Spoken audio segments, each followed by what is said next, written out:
Sounds like he's maybe on or trying to connect. Hello? Hey, Bill. Hello?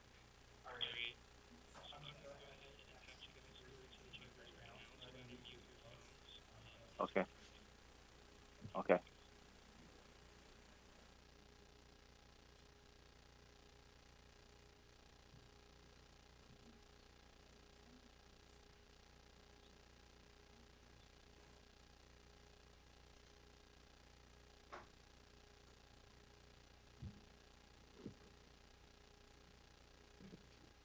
Good to go.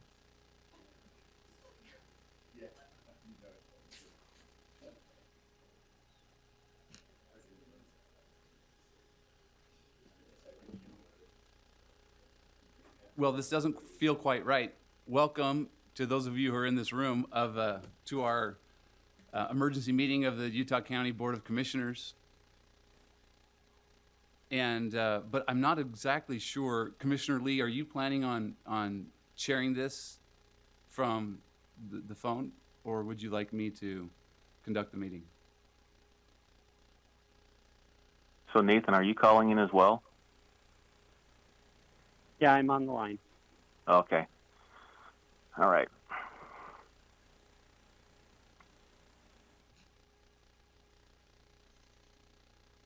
I guess I'll wait for your direction, Commissioner Lee.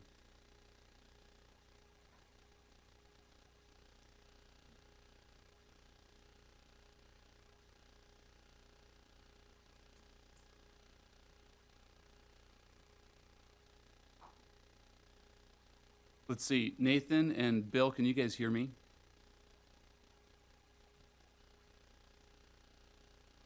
Seems not.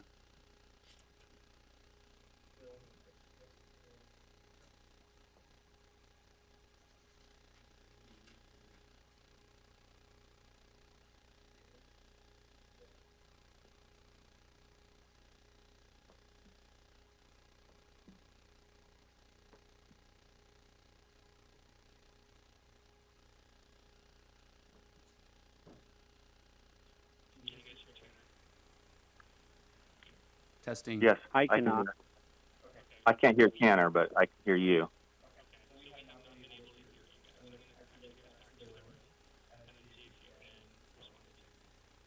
Okay.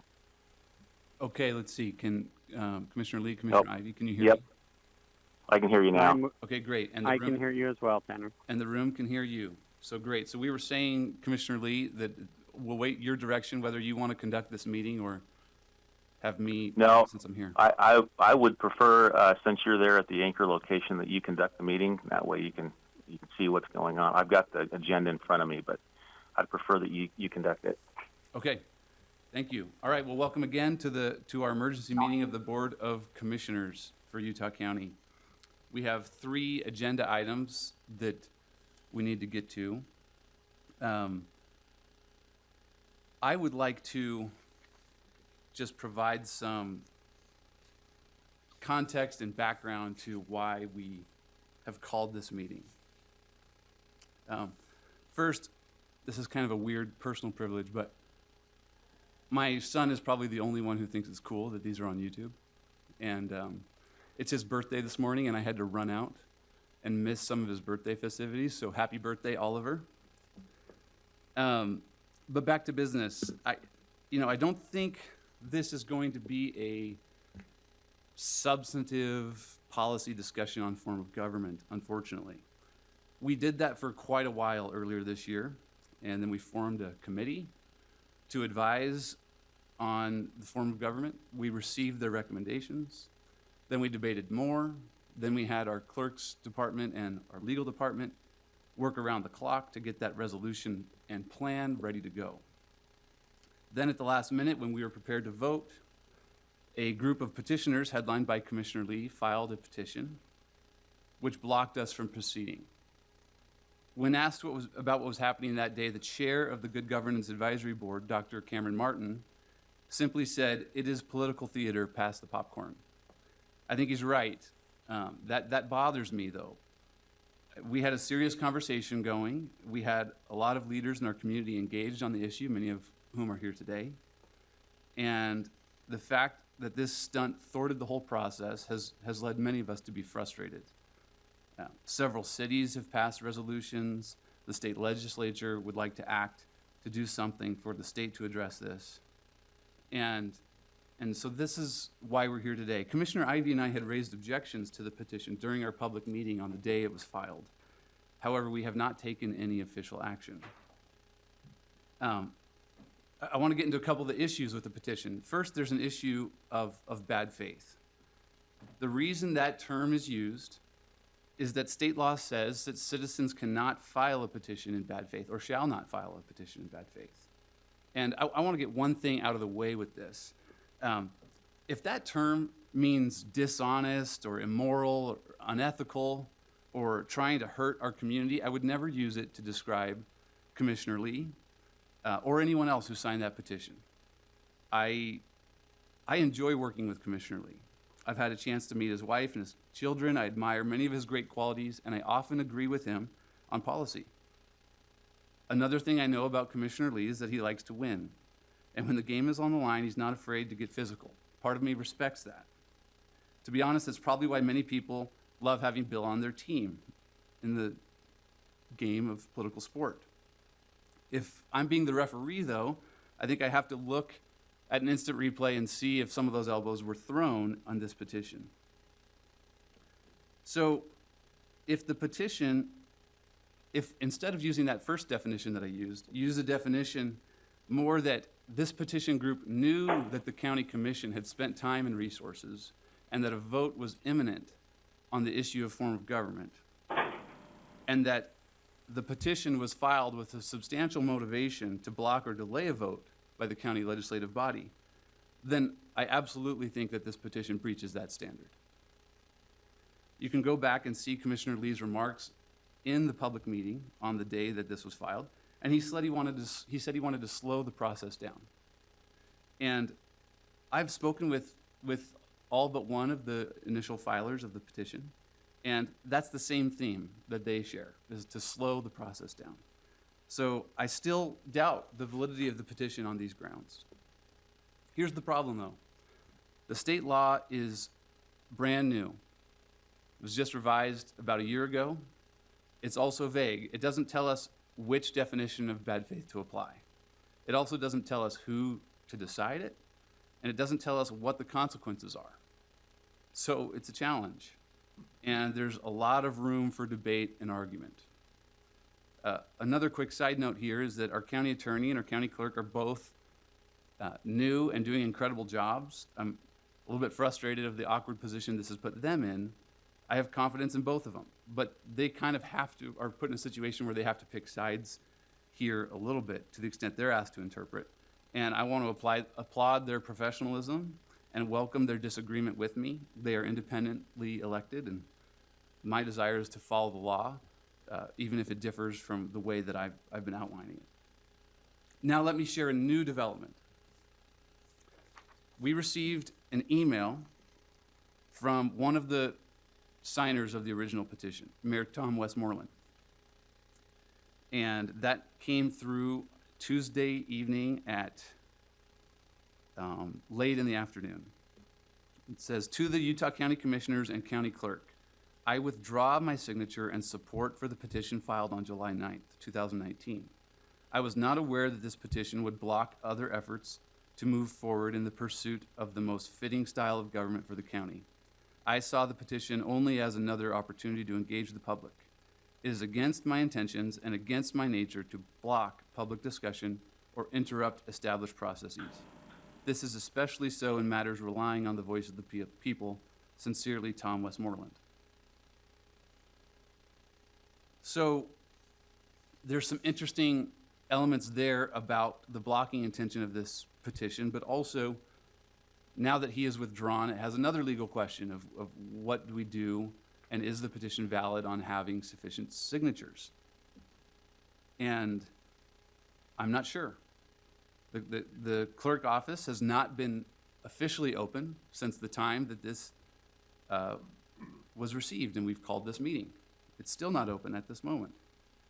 And however, I'll note that we did receive an email from another citizen who stated his intention and sent a scanned document with his signature saying he would like to attach his signature to the original intent of the petition or notice of intent. I don't know how to rule on this. Again, this is an interesting question, and I'm not even positive if we are the body to decide this. If we were, we could call a hearing and listen to testimony and listen to and gather evidence. But for now, we wanted to meet on an urgent basis because we don't want to deal with this over and over again of this timing issue. If indeed there is a window right now, we don't want to have someone else go and file a petition and block us again. And so today we called this meeting, and I think that no matter what we do, this will likely cause, and I welcome, some direction from the state election office or from a court that provides more clarity. And I think all of us want to uphold the law no matter what it is ultimately decided here. But I am prepared to move forward today with a finding from our body that this petition is likely or possibly invalid, and on that basis, approve the resolution to send this resolution or send the optional plan to the ballot. So with that background and context, we have a few agenda items. The first one, which I don't anticipate a lot of discussion on, but we can have it, is to approve the order calling this emergency meeting. I'll entertain a motion on that item. Motion to approve regular agenda item number 1. I'll second that. Okay, we have a motion and a second to approve the regular agenda item number 1. All in favor say aye. Aye. Aye.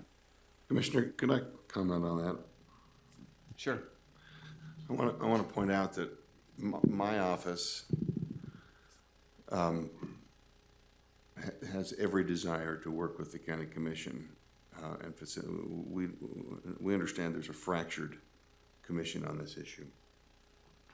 I want to point out that we're working hard to make sure that we simply follow law and procedure here, and I will point out that this, while this meeting, in the opinion of the county attorney's office, this meeting does not violate state law. It does go against Utah County custom in the sense that this special meetings have always been determined that the 24-hour period does not include weekends or holidays. And so I simply want to point out that there is some basis for someone to say that this meeting is not a valid meeting, because it doesn't, nowhere really does it define that we have been able to see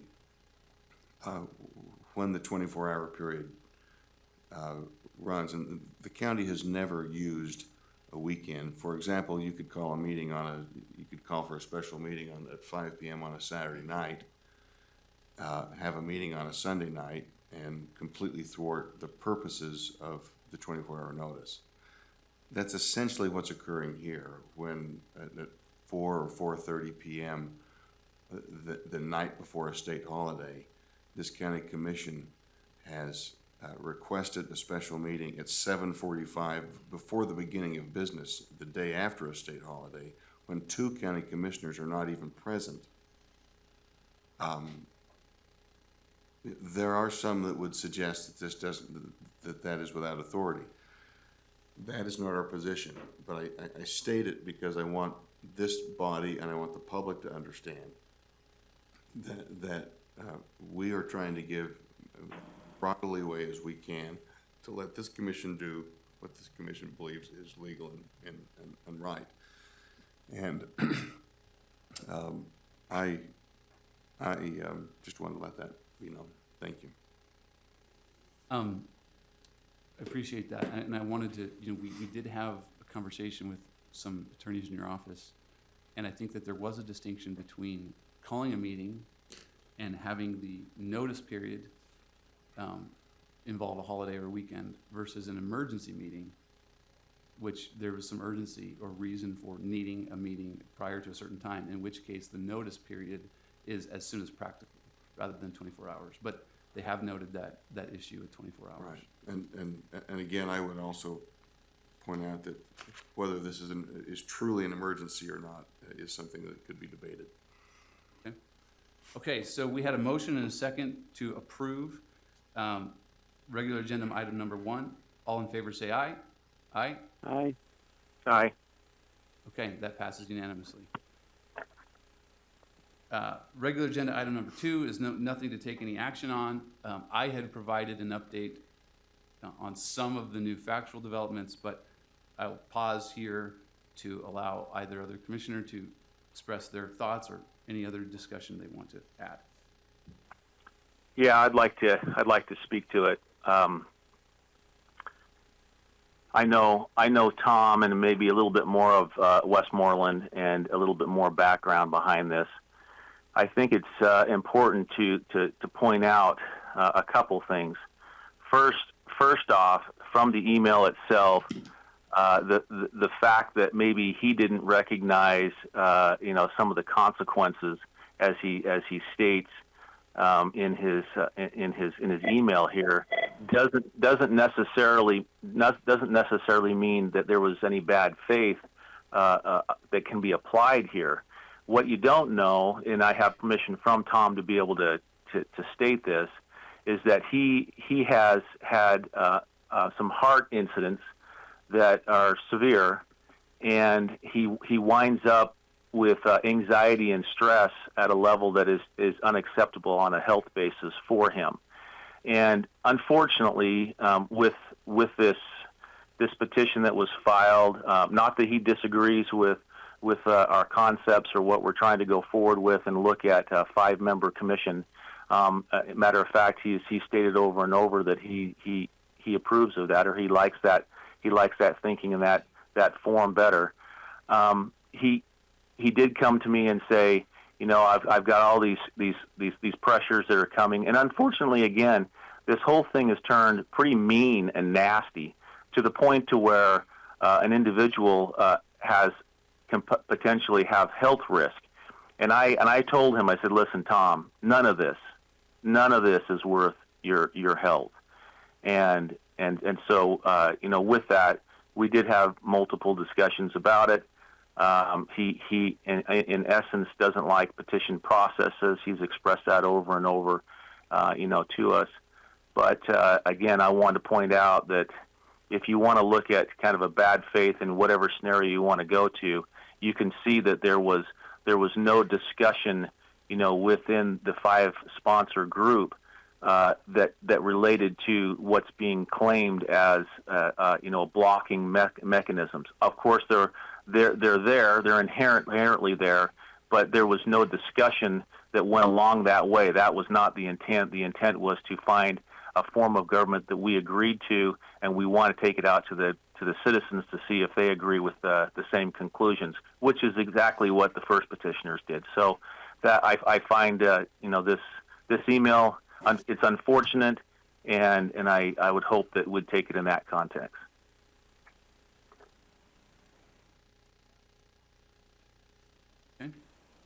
Okay. Appreciate that clarification. So one thing, I don't have a whole lot new to actually say on this one. One point of clarification I want to make sure the public is very, very aware of. A timeline on this issue from my perspective. I campaigned on looking at a change of form of government. As I've mentioned many times, I'm a citizen of an unincorporated county. When we moved to the county in 2003, I became frustrated with this form of government. When I took office, I had received counsel from the person I was replacing to give it some opportunity and time to see if it changed my mind, and I did that. I worked in good faith in this form, and it was just as frustrating from the inside for me personally as it was the outside. And that's why, initially I wanted to say, okay, let's get this done. I had some individuals approach me about signing the petition. I was happy to. And when we found a better path forward, I was happy to sign on to that. And I really felt that going through the Good Governance Advisory Board and working through a process as the legislative body to draft something was the proper governing process, significantly better than petitions. And that's why we stopped gathering signatures and stopped pushing forward on that. I would also point out that in a privately conducted survey of over 2,000 registered voters in this county, that 73% of them agreed with changing to a mayor form of government with a separation in the powers because they felt the inherent form of the commission, where it incorporates all of the powers into one body like that, was just problematic for a county of our size. Obviously, the state legislatures feel the same way with the information that they released. I believe all but one of the state legislators from Utah County signed that letter. And so I think there's definitely broad support. Obviously, there was broad support on the Good Governance Advisory Board, and I'm happy to just put this issue before the voters of Utah County and let them decide.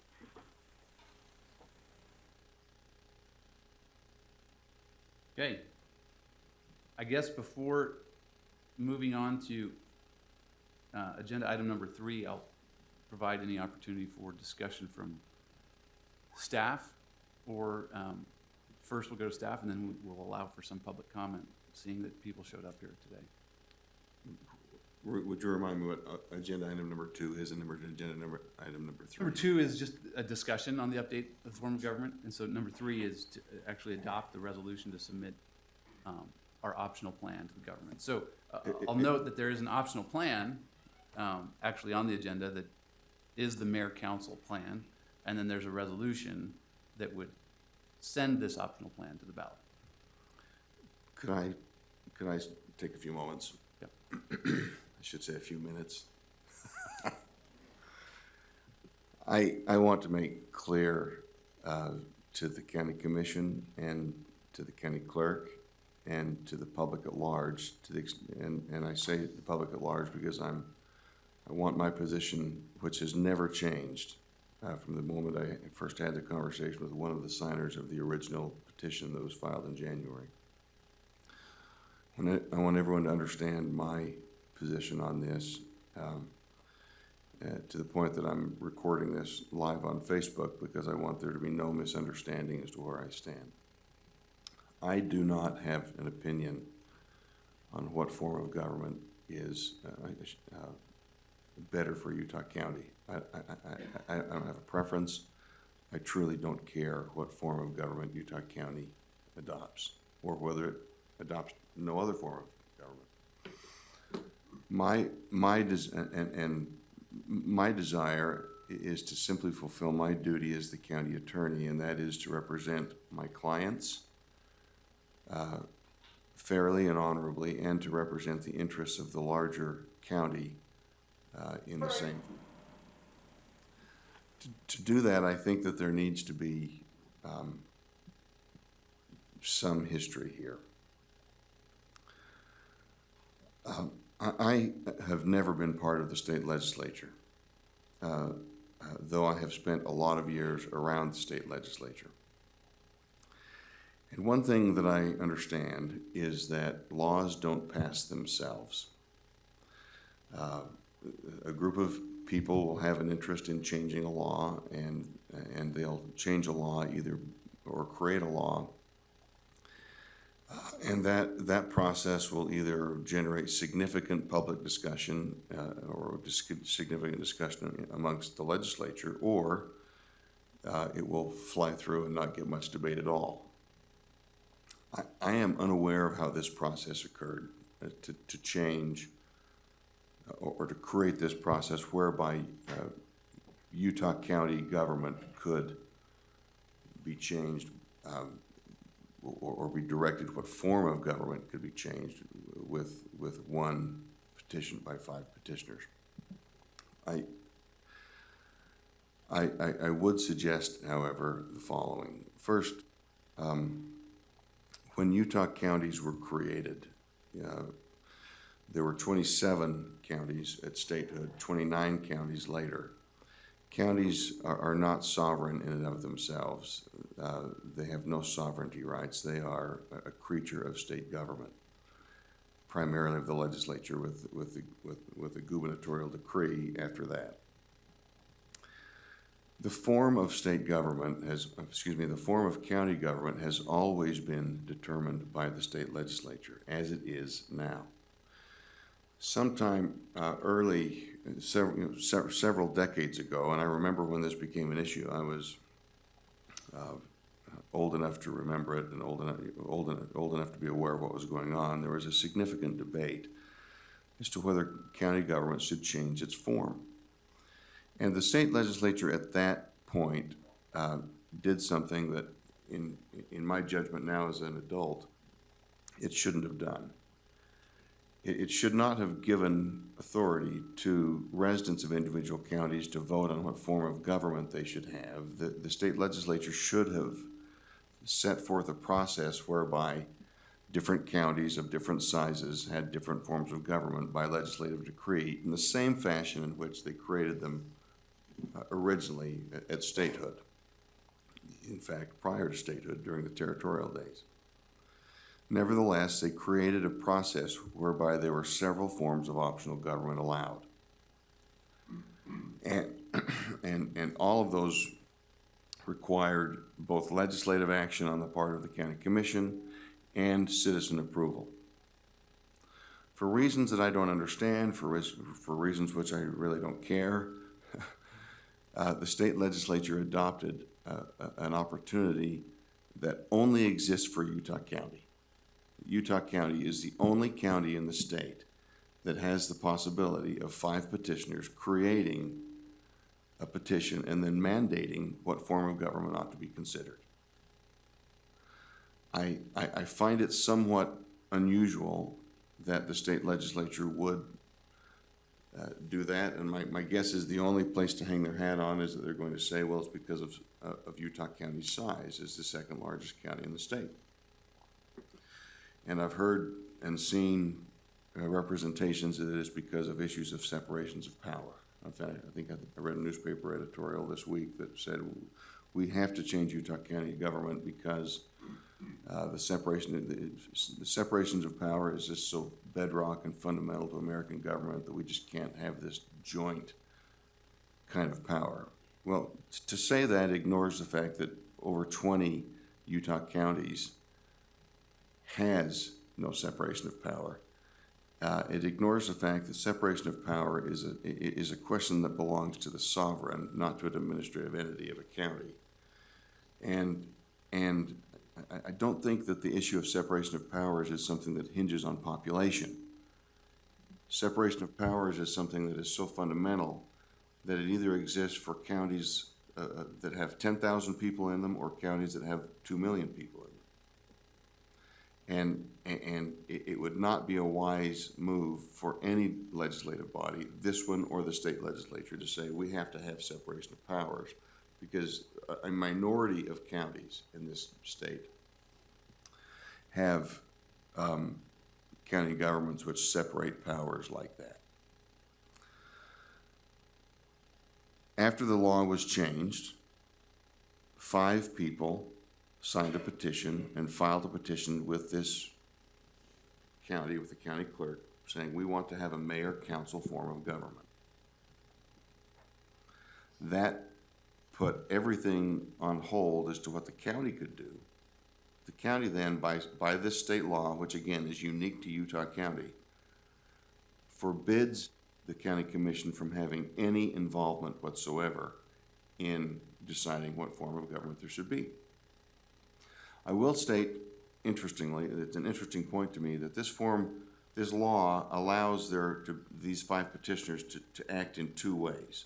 Either to say we want this form of government, or to say let's study what form of government there ought to be. And instead of saying we want to study what form of government there ought to be, the 5 petitioners said we want there to be this form of government. Now, essentially taking out any possibility of the county commission then acting on its own. So the county commission with the advice of the county clerk, the advice of the county attorney's office, and in some degree of unanimity, formed the Good Governance Board with the intent of saying, let's figure out what form of government truly is appropriate. I will note that when the state legislature studies things, when the state legislature has something of serious import, they form a study commission, and they'll study it between one session to the next. That would have been appropriate here. And as I said, my only objection to this entire process is that the county is acting in a way that is disregarding the interests of the larger whole, because you cannot go through something this substantial without having adequate public comment and an adequate public process. To suggest that the Good Governance Board, and they acted, I think, honorably. They acted with the very best of intentions. They acted with the very best to produce the very best product that one could inside of a 2.5 or 3 month period. But I guess that is my very point. There is no public body anywhere that can adopt anything that's truly has a broad-based interest in the public and come up with recommendations in a 3 month period. That's why the state legislature studies things for years.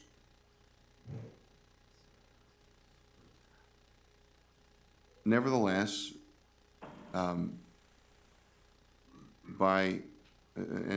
I was intimately involved in the creation of the Good Governance Board, and I understand how the members were selected. I think it's safe to say that each member of the commission was able to designate who they wanted on the commission.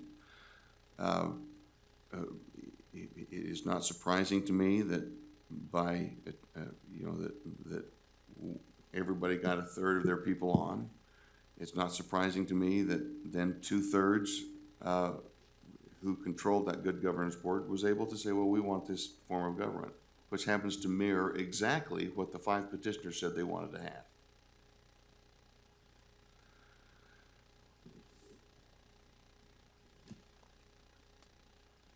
When I'd like to comment on that, but I'll let you finish. when the and in fairness, I wasn't there. I know that my office wasn't consulted much at all in that process. I don't know how much debate went into other forms of government. That's not my call, because truly, I don't care what form of government we have. I just want there to be a process that's followed.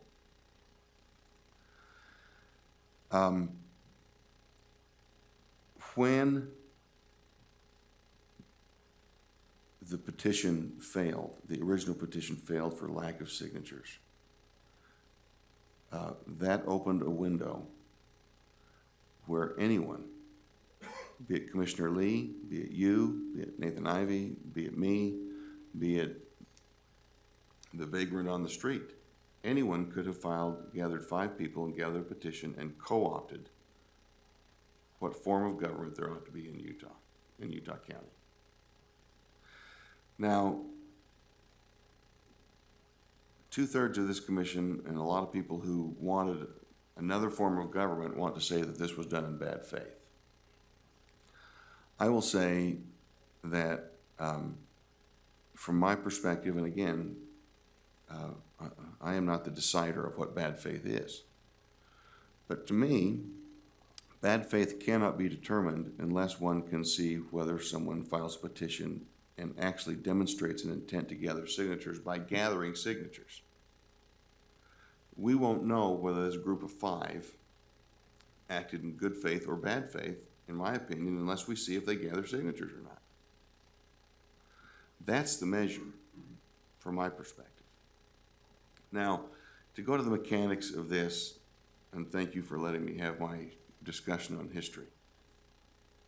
I was worried it might be a filibuster there for a minute. No. Filibuster's coming to an end if it is. The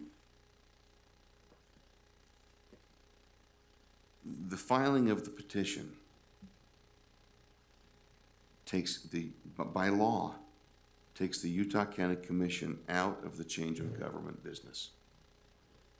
You are a legislative body and an executive body, but you are not the executive body that determines this. It's the county clerk that determines this, in consultation with the lieutenant governor's office, who I understand has been consulted in my conversations with the county clerk. You have a petitioner who now wants to withdraw his petition. This is not new, and this is not an item of first impression in petition law. People die. People have changes of heart. The lieutenant governor's office has a process whereby they do this, and the process is they allow the rest of the petitioners to add another name.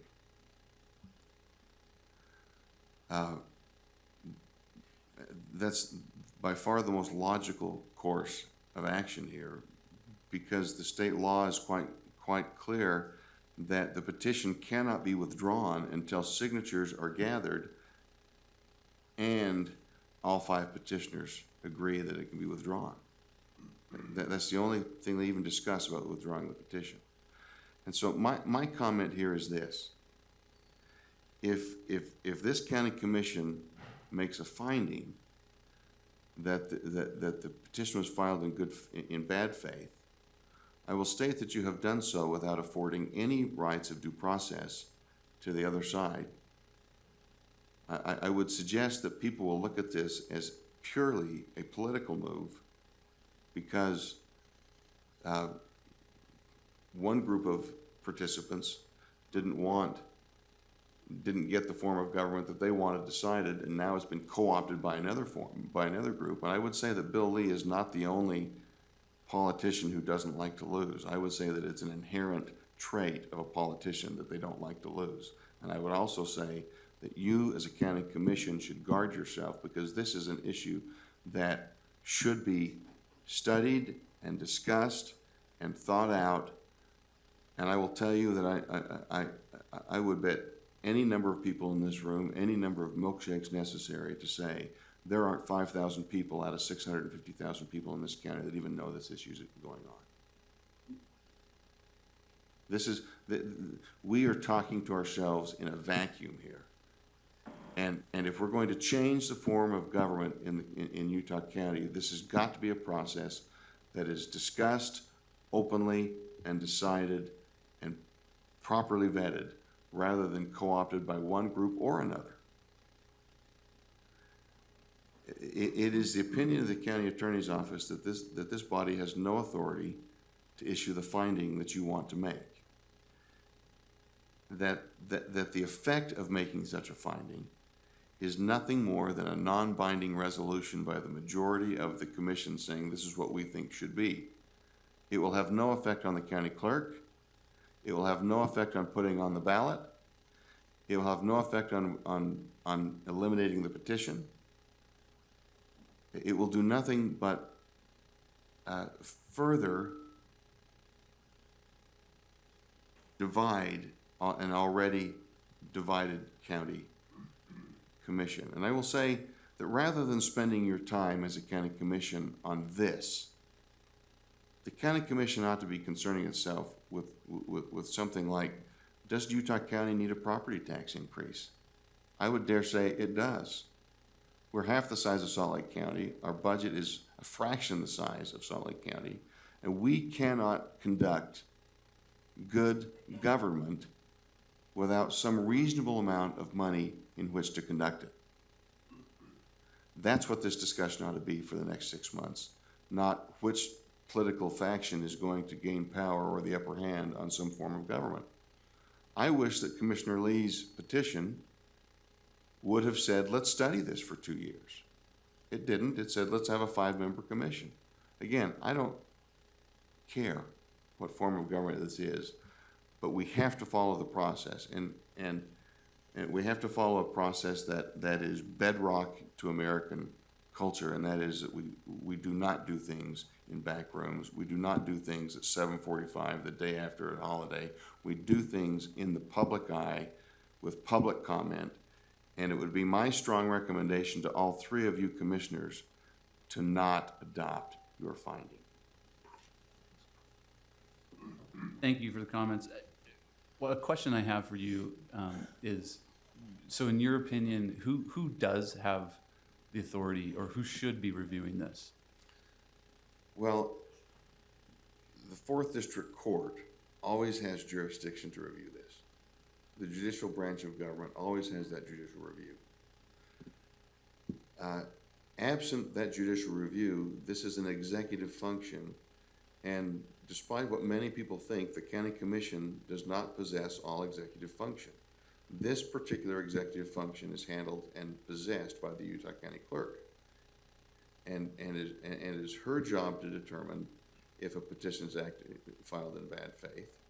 It's her job to determine whether the signatures are gathered. It's her job to put things on the ballot. And my advice to her is, you are the independently elected county clerk. Make your call. You think that's clear under current state law? I think it's the clearest under state law.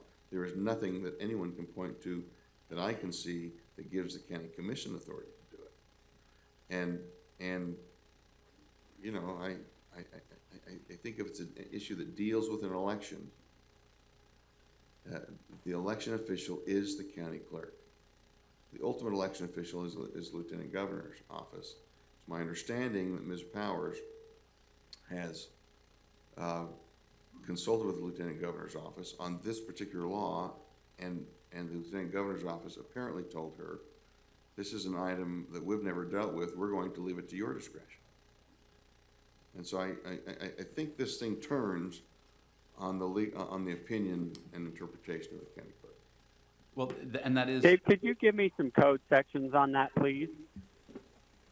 I could have if you'd have given me more notice than I had to come to this meeting. Well, but you've clearly researched it. Are you saying you don't remember the code sections in your research? Because it sounds like you've researched it a bunch. I have not. But you don't recall the code sections? I'm not researching it, Commissioner Ivey. I've relied on 30 years of law practice and a full life of civics, where it doesn't take a rocket scientist to understand that the election clerk is the election judge. Well, I'm just simply asking for the code reference. I would suggest that well, I won't suggest. I'll make a couple of kind of comments in response. The first thing is I agree that this code was changed.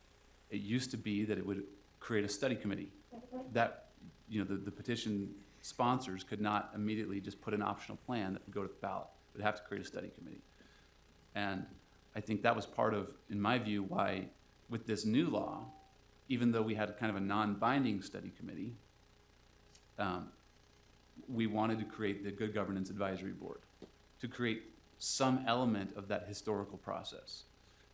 I have to operate under the state law that exists. That's the law as it is now. The other challenge that I saw was that, and I said this when we formed the committee, we can't put multiple choice in front of the voters today. You have to pick one form. So when the petitioners brought the mayor council form, I was not comfortable saying, yes, let's immediately send that to the ballot until there is a public process and public discussion and some debate, which is why we formed this committee.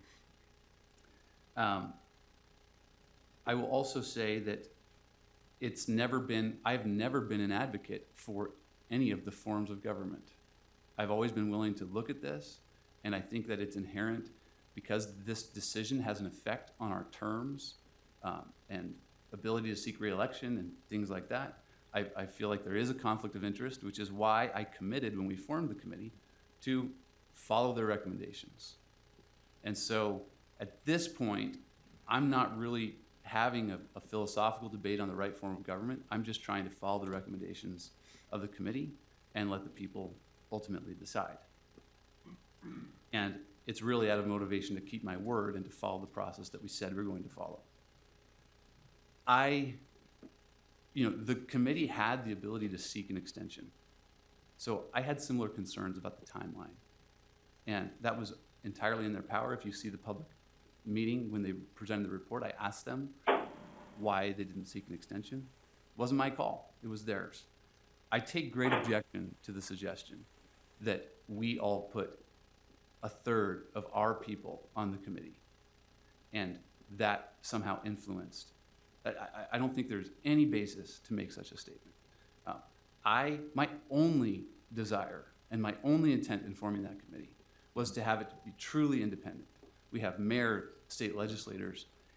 Some of it mirrors that original code section that you referenced. Academics, we were hoping for a full and thorough process. I never once tried to screen a candidate. By the way, Cameron Martin and Rex Facer, who were the chair and the vice chair, they were able to suggest names, which we then confirmed. I wanted there to be a process, an independent process, that truly would have an independent debate. Ultimately, there was not a 2/3 split anyway. Their initial votes were unanimous. Later on, at least one person, I think only one person kind of broke and didn't follow their motions unanimously. So I think that is a mischaracterization of the entire process. Can I comment on that? Yeah. You and I have had many discussions privately about the Good Governance Board. And I want to state publicly, both in my interest of accuracy and to make sure that your credibility is maintained. Through this whole process, your only intent and desire was that this be independent and studied and completely above board and outside of politics. And so any suggestion that I've made in the process of a extemporaneous narrative that would suggest otherwise, I apologize for that, because you are correct. The process was you appointed a chair and a vice chair. They appointed a committee. That committee then was approved on by the commission. So that is, I am in error when I said what I said earlier. I will maintain, however, that it is simply not possible to conduct any kind of thorough review with a volunteer citizens review committee in the amount of time that they did. Thank you for that clarification. The other thing is, I think there can be a discussion about the debate and the level of engagement that we ultimately reached of the Good Governance Advisory Board. When you see their final report, the number of citizens that actually attended was not incredibly high. But in terms of it being a public process that followed the opportunity for public engagement, I think they met the criteria. And the other distinction I'll make is that, having a public meeting here at 7:45 in the morning, everything that we've tried to do is to be incredibly public. We were intending to have a public debate as a legislative body to put this on the ballot. And it's because this petition was filed at 8:01 in the morning, we were having a discussion on this resolution, that we were trying to do this today. Now, it may be that the clerk's office is open and there's some of that maneuvering that's still happening at this very moment, right? So for us, we are trying to make this more public than it would otherwise be if just left to, and I think there's something to be said about transparency and form of government and the will of the people. If the will of the people elected elected this legislative body, and the majority of the legislative body is ready to move forward, and whatever action we take ultimately has to be approved by the people, that represents a pretty strong majority and voice of the people, rather than the minority of the legislative body being able to block or prevent a vote through the petition process. This is a I would love to hear from the public. I know, Dave, I really appreciate the legal advice you give, and my understanding there's a lot of public there, and I would love to hear some of their input. Thank you. I'll stop talking in just a moment, and then. But before we hear, I want to make a comment, because on the first, I hear Commissioner Ainge, talking about a majority of the commission now versus a minority of the commission in this debate. But I find it ironic that when the first petitioners actually came forward with their petition, that it was the same scenario. There was a minority of commissioners that had that sponsor on there, and a majority of us, and from our own private conversations between you and I, we were shocked and dismayed by what we saw then. So we almost have the same scenario. It's just flipped. Before there was a minority and a majority, and now we have the same thing back this direction. So I just find that fascinating that we're talking about majority and minority when we had the same thing at the very beginning. I thank you. I want to say one thing, and then I'm going to be quiet. You are right, Commissioner Ainge, that a majority of the residents of Utah County elected this county commission. That's not the issue. A majority of Utah County residents also elected your county clerk. This is a question of separation of power among the executive. And I am here speaking in defense of the structure of county government. It doesn't matter if the Utah County residents unanimously elected this Utah County Commission. This Utah County Commission simply does not have the authority to do what it purports to do today. It is the job of the county clerk. Thank you. I'm going to make the same distinction that I made when Commissioner Lee made this point in our first public meeting, in that I agree that there was one commissioner on the first petition, there's one commissioner on the second petition. There is an important distinction that the second petition comes after we have deliberated as a body, formed a committee, and are ready to vote. The first petition came when there had been 0 agenda items on, or discussion, or work done by the legislative body. And it kind of initiated and kickstarted those discussions. So to me, those are two very different situations. Okay, let's open it up for public comment.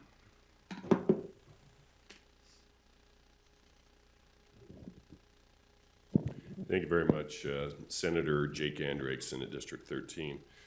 I'd like to start by just saying, everyone take a deep breath. Let's talk through things. I do have a question, and to preface my question, we in the legislature often have this comment about what is legally possible versus what is not legally possible on the one hand, but then on the other hand, what is politically possible and politically dangerous. So we call it the front page of the Salt Lake Tribune effect. Okay, you might legally be able to do something, but how's that going to look on the front page of the Salt Lake Tribune? Okay, those are two different standards. Obviously, one is fraught with political aspects, and I'd also like to just state that I was one of those who signed the letter in the editorial, and I will, after my question, like to comment about why I signed as opposed to many of my colleagues. But the first question I have is, it is my understanding that the original petitioners called off the dogs on running out and spending money and collecting their signatures because of a gentleman's agreement that if the Good Governance Board were to be convened and that their recommendations were to be heard by this commission, that the commission would then vote on it. I agree with our county attorney, and I'm not an attorney, as I go back and read the language in Representative Gage Froer's bill, which, by the way, I voted on. And I'm going to just insert myself here for a moment, because I can't speak for the other two commissioners, but I hear a question phrased at your opening statement, and the answer is no such agreement was ever made.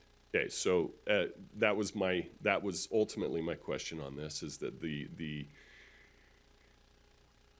bill itself, in the plain reading of it, does lay out a very unique process in Utah County.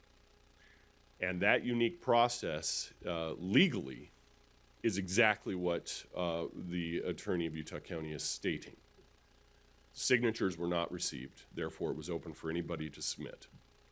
So that's the one side of the coin. The other side of the coin, though, is was there a gentleman's agreement with Commissioner Lee and those original petitioners? Was there a gentleman's agreement with Commissioner Ivey and those original petitioners? Was it just assumed?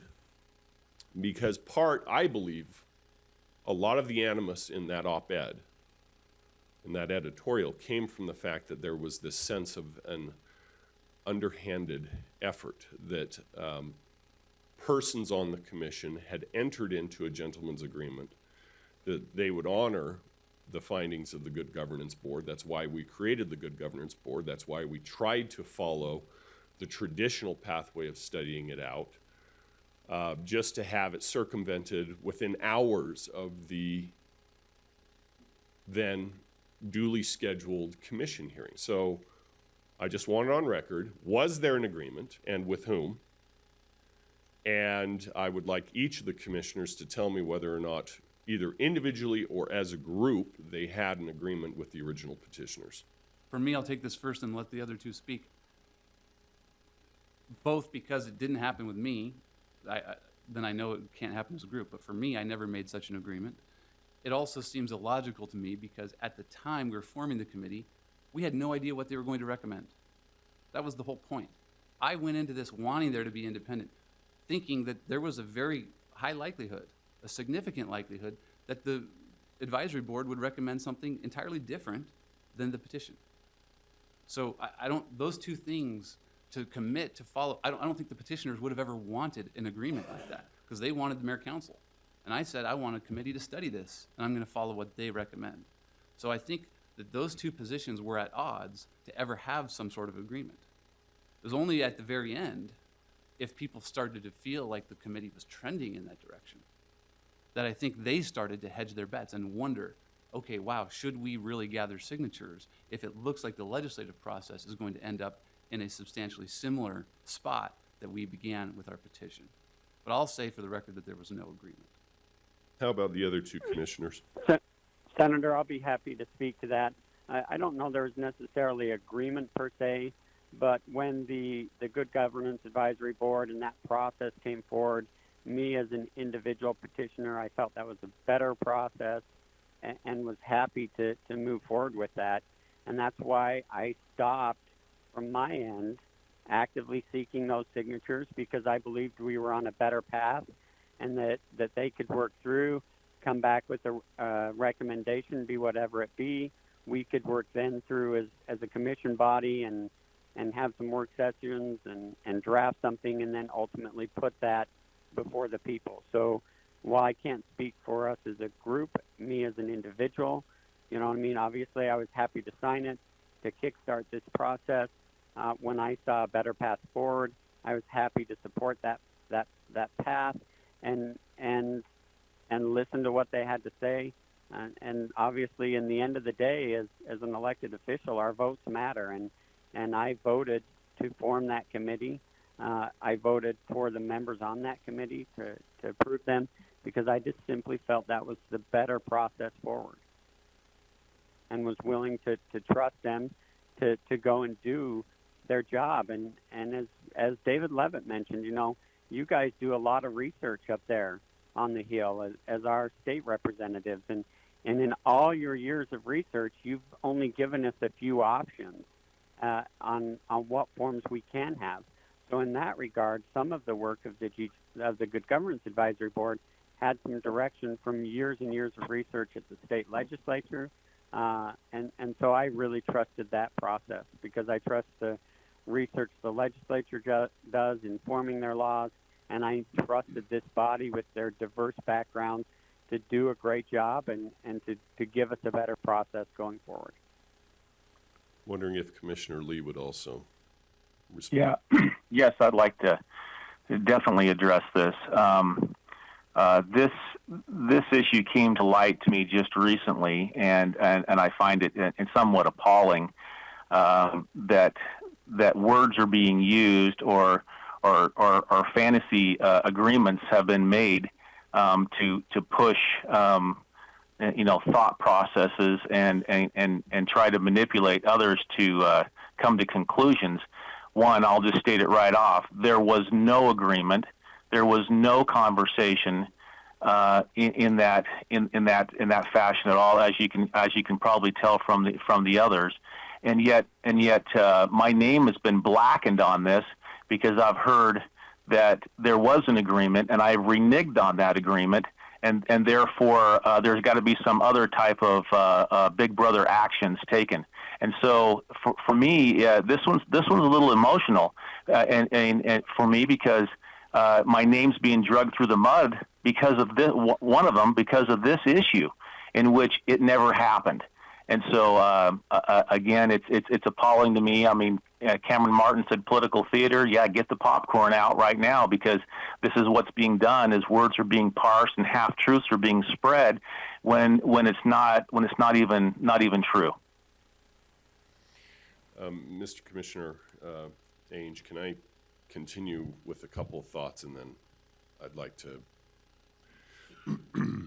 first and foremost, I, for one, do believe that a change in government would be helpful. I think that the principles that we espouse, and you can see why the Founding Fathers took as long as they did to try to figure out how to put that Constitution together, because these are legitimate questions. How do we govern ourselves, and how do we make sure that the public has access to duly elected and thereby responsive and responsible elected officials who have power to redress? I do think regional representation is important.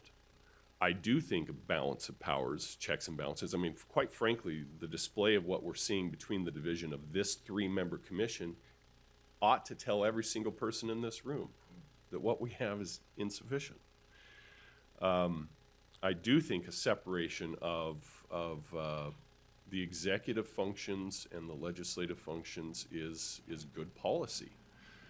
I do believe that the people need to have not only a three-member commission, but people that they can go to, that they can look eyeball to eyeball, vote them in or out, as the case may be, to be able to get redress. My understanding is that the county governance right now is also made up of several department heads that are bureaucrats that control quite a bit of the functionality of the interactions between this county and its citizens, and that there is very little redress course available currently.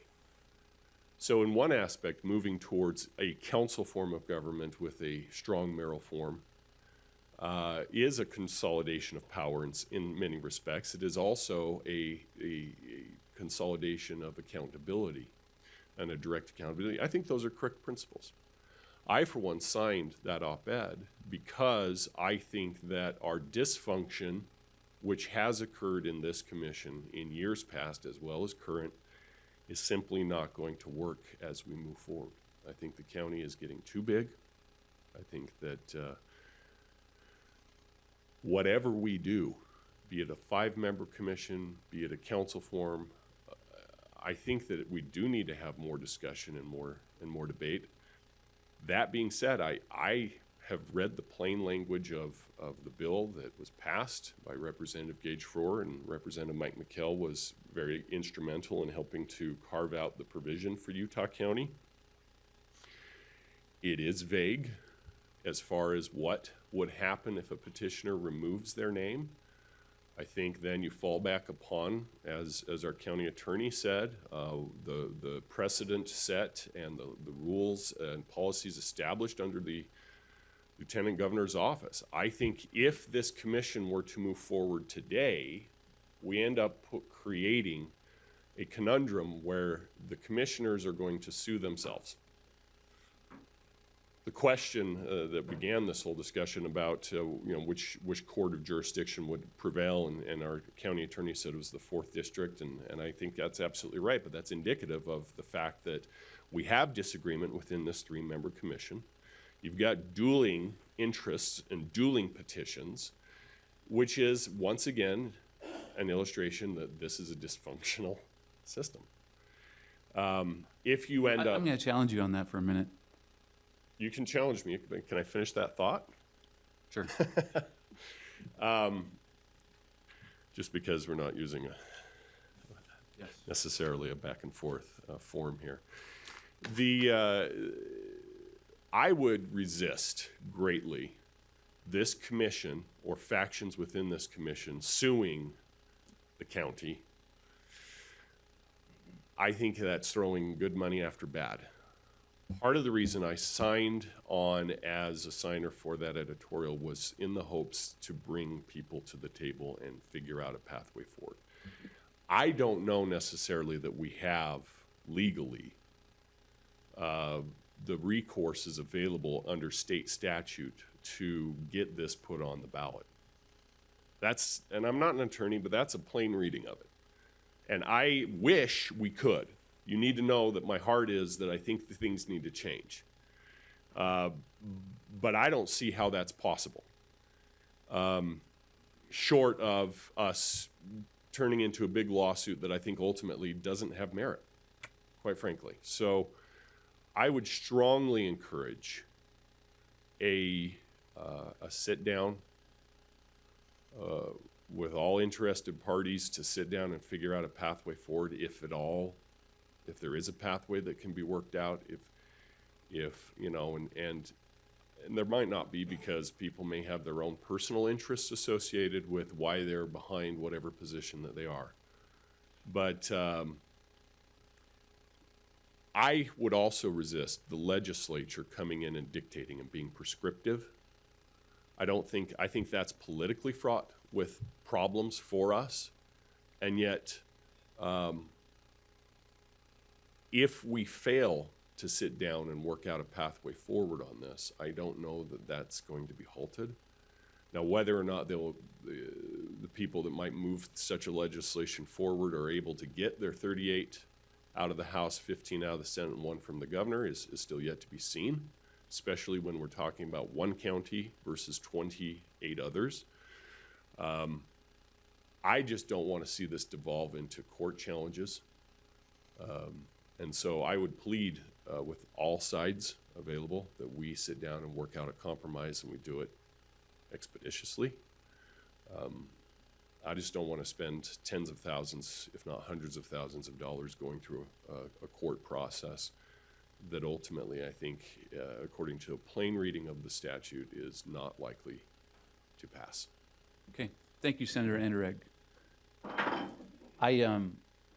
It's interesting. I appreciate those comments, and I think that there's another question that comes up is, are we able to come to such compromise? There are legal questions about that and the ability to withdraw, and that's one of the reasons why we're seeking clarity here today. The other comment I think I would just make is that, to me, a disagreement is not indicative of dysfunction. I mean, I think that whether we had a 7-member council, a 3-member commission, there's difference of opinion, and that's what we're trying to work through here today, and to have a path that we can move forward with. There's a lot of public comment here, and so maybe we should just kind of jump through this, invite other people. I will. If I would like to ask the senator a question. Okay. Senator, when it was pitched to you to sign on to that op-ed, was it pitched to you that there was an agreement in place and that I had violated some agreement? That was my understanding, was that there was some sort of gentleman's agreement that if the Good Governance Board were created and that the due process would happen. In fact, I think there were 6, 7, 8 meetings that were held across the county in that Good Governance Board process, that the original petitioners would remove their efforts on collecting signatures, save that money and not have to go spend it, but that we would move forward with the recommendations of what the Good Governance Board created. That was my understanding. I don't want to speak for all the legislators. I can only speak for myself, but from my perspective, that was my biggest concern. I do believe that we need to look at some better changes to governance, but my biggest concern is this notion, this feeling that people, possibly you, Commissioner Lee, had acted in bad faith, and that's what I think got a lot of people's ire up, was that it felt like a bit of a bait and switch. So that was my understanding, and that's one of the main Okay. reasons I signed on. Thank you for that. Obviously, that was rhetoric that was ill-founded. And I'm gonna come in here again and say that there's a distinction that I think is important, but still explains the underlying issue. I do not believe that Commissioner Lee ever promised to follow the recommendations of the Good Governance Advisory Board. I do believe that the Good Governance Advisory Board and the petitioners felt like we were going to move forward with whatever recommendations came from the committee. And I think they knew that because 2 of the commissioners had committed publicly to follow whatever those recommendations were. And so they kind of relied on those public commitments. And in the process, they never would have assumed that there was a possibility that just one member of the 3-member legislative body could find a way to stop the majority from moving forward. So I think that is this frustration that I share with others, but it's not that Commissioner Lee actually had made any sort of commitment or promise and backtracked from it. Yeah, I did not make any commitment to that. And also, just for the record on that, there was, I mean, yeah, we got the first position on that thing and did file that and, as sponsors, but there was rumors of others out there considering the same thing, and it could have happened, a different way. And so that's, the options were open. I'm sorry, Commissioner Ainge, just one point of clarification.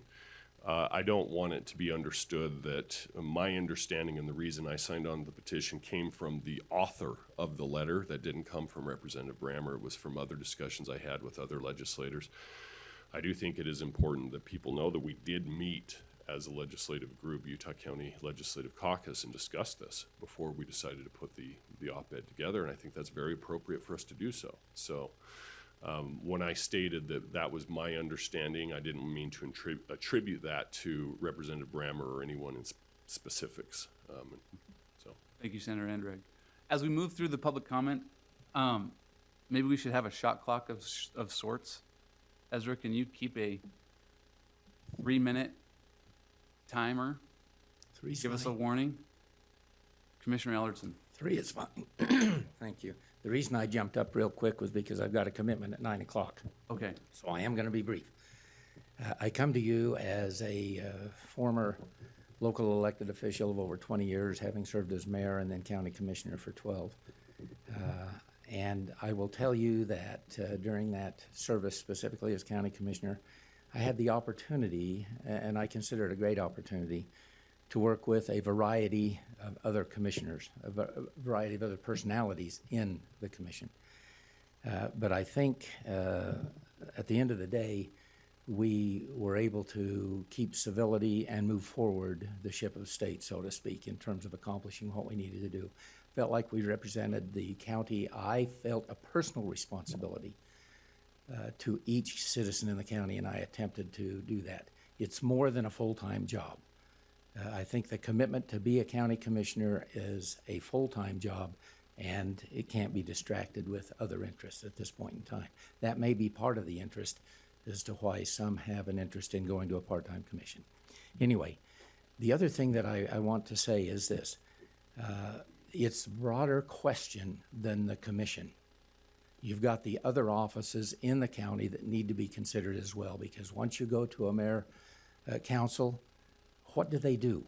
How do the other elected officials operate and work with that form of government? So that all needs to be considered. My main concern is that when we take it to the public, it's not enough to assume they know what they're voting for. We have to do everything we can, I believe, to make sure that they're an informed electorate. And that means to give them what the options are, not just drive them down one path. I concur with the fact that it ought to be well studied and the information obtained that gives that broad perspective of what we're actually being asked to do as a public. Thank you. Thank you. Can I ask you one question, Commissioner Ellertson? I ask because you were in a unique position in the Good Governance Advisory Board. I watched many of those meetings, I watched all of them through live streaming and one in person, and you came and spoke at least once, Just once. just once, and you spoke to a different form of government than they ultimately recommended. And my question for you is, did you feel like that process, you clearly had access to it publicly, and did you feel like your views were unwelcome or that they were, how would you comment on that? I'm not going to do any, if I say anything that appears that I'm condemning that process, I don't mean to. But I will tell you that I felt like I was limited in my opportunity. I realize I could have gone to any meeting and I could have spoken probably. Right on the front end of it, when I heard it was being formed, I called the chair and I said, listen, whatever I can do to provide input and information in this, please let me know. And I didn't hear anything except at the one meeting where they specifically invited the former commissioners to come. So that's the one I went and spoke to. And you came and spoke in favor of, I believe, the existing commission. I pointed out the fact that I believe it's not the form of government that dictates the quality, but rather the people involved. Thank you for your comment. And I stand by that comment. I'm not trying to offend anyone, but I truly believe that regardless of how large the commission is. And I believe that my comments come from a base of having some real-life experience in terms of how it works, which many people involved in the process, and I'm not taking anything away from our legislature, I'm just saying that most of them have not actually sat in the seats that you're sitting in. But they do have, as was stated, the right, obligation, and responsibility to dictate or to create the form of county government. So Thank you. I consider everyone friends, and I hope I still am. Thank you. Thanks, Commissioner Ellerson.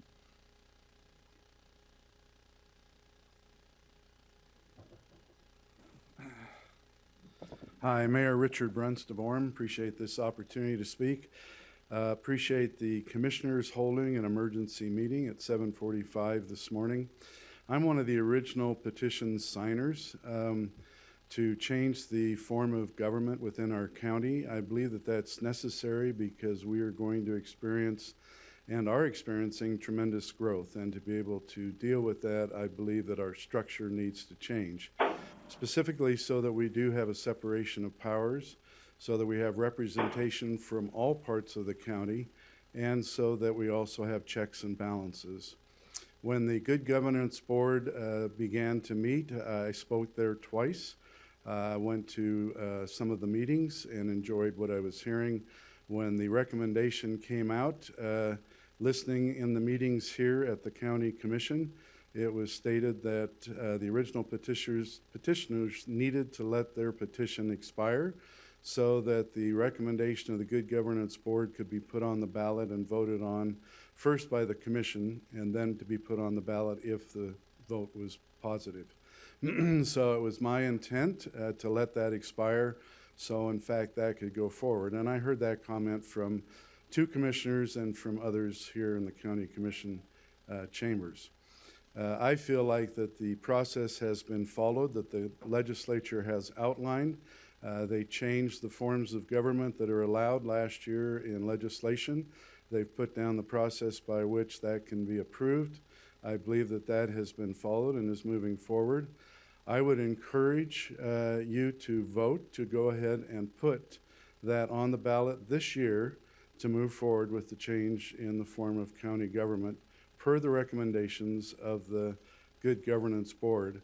Now, at the same time, I'm part of the COG, or group of people within the county, mayors, county commissioners, etc., who passed a resolution, which I sponsored, to approve what the Good Governance Board said and recommended. And that was done by a very large majority vote with only one mayor abstaining. Since that time, many cities, mayors and city councils have passed resolutions similar to that, recommending that the county move forward with the Good Governance Board recommendations and put it on the ballot. So again, with that being said, with the Council of Governments sponsoring that this move forward. The Council of Governments did not put a date when it should go on, but rather recommended the form of government being the same as the new form as what the Governance Board put forward. And with all the resolutions that are occurring within our county from the cities, I believe it's time to act. I believe that it's time to have the courage to put this forward. And I believe that we should follow, in fact, what has been recommended by the Good Governance Board, by the Council of Governments, by the city resolutions, and move forward. Thank you. Thank you, Mayor Bruns.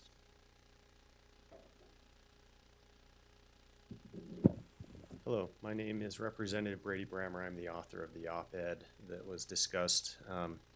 As for separation of powers, I believe that the county attorney has taken some issue with when separation of powers should or should not be used.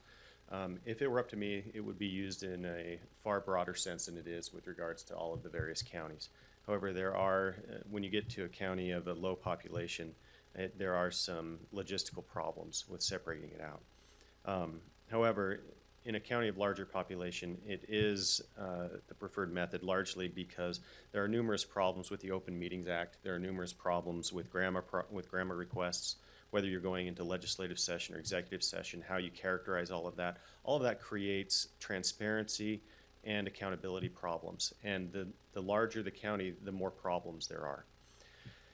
Now, as for the belief that there was not enough public comment through the Good Governance Advisory Board, the county attorney was part of the formation to create that public comment.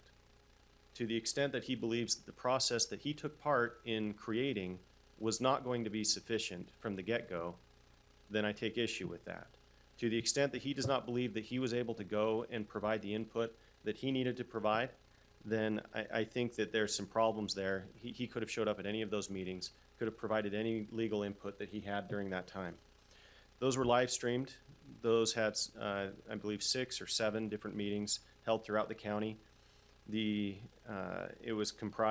governance board was comprised of mayors, legislators, professors, and various other people interested in the community. Every attempt to involve the public appears to have been made, and frankly, that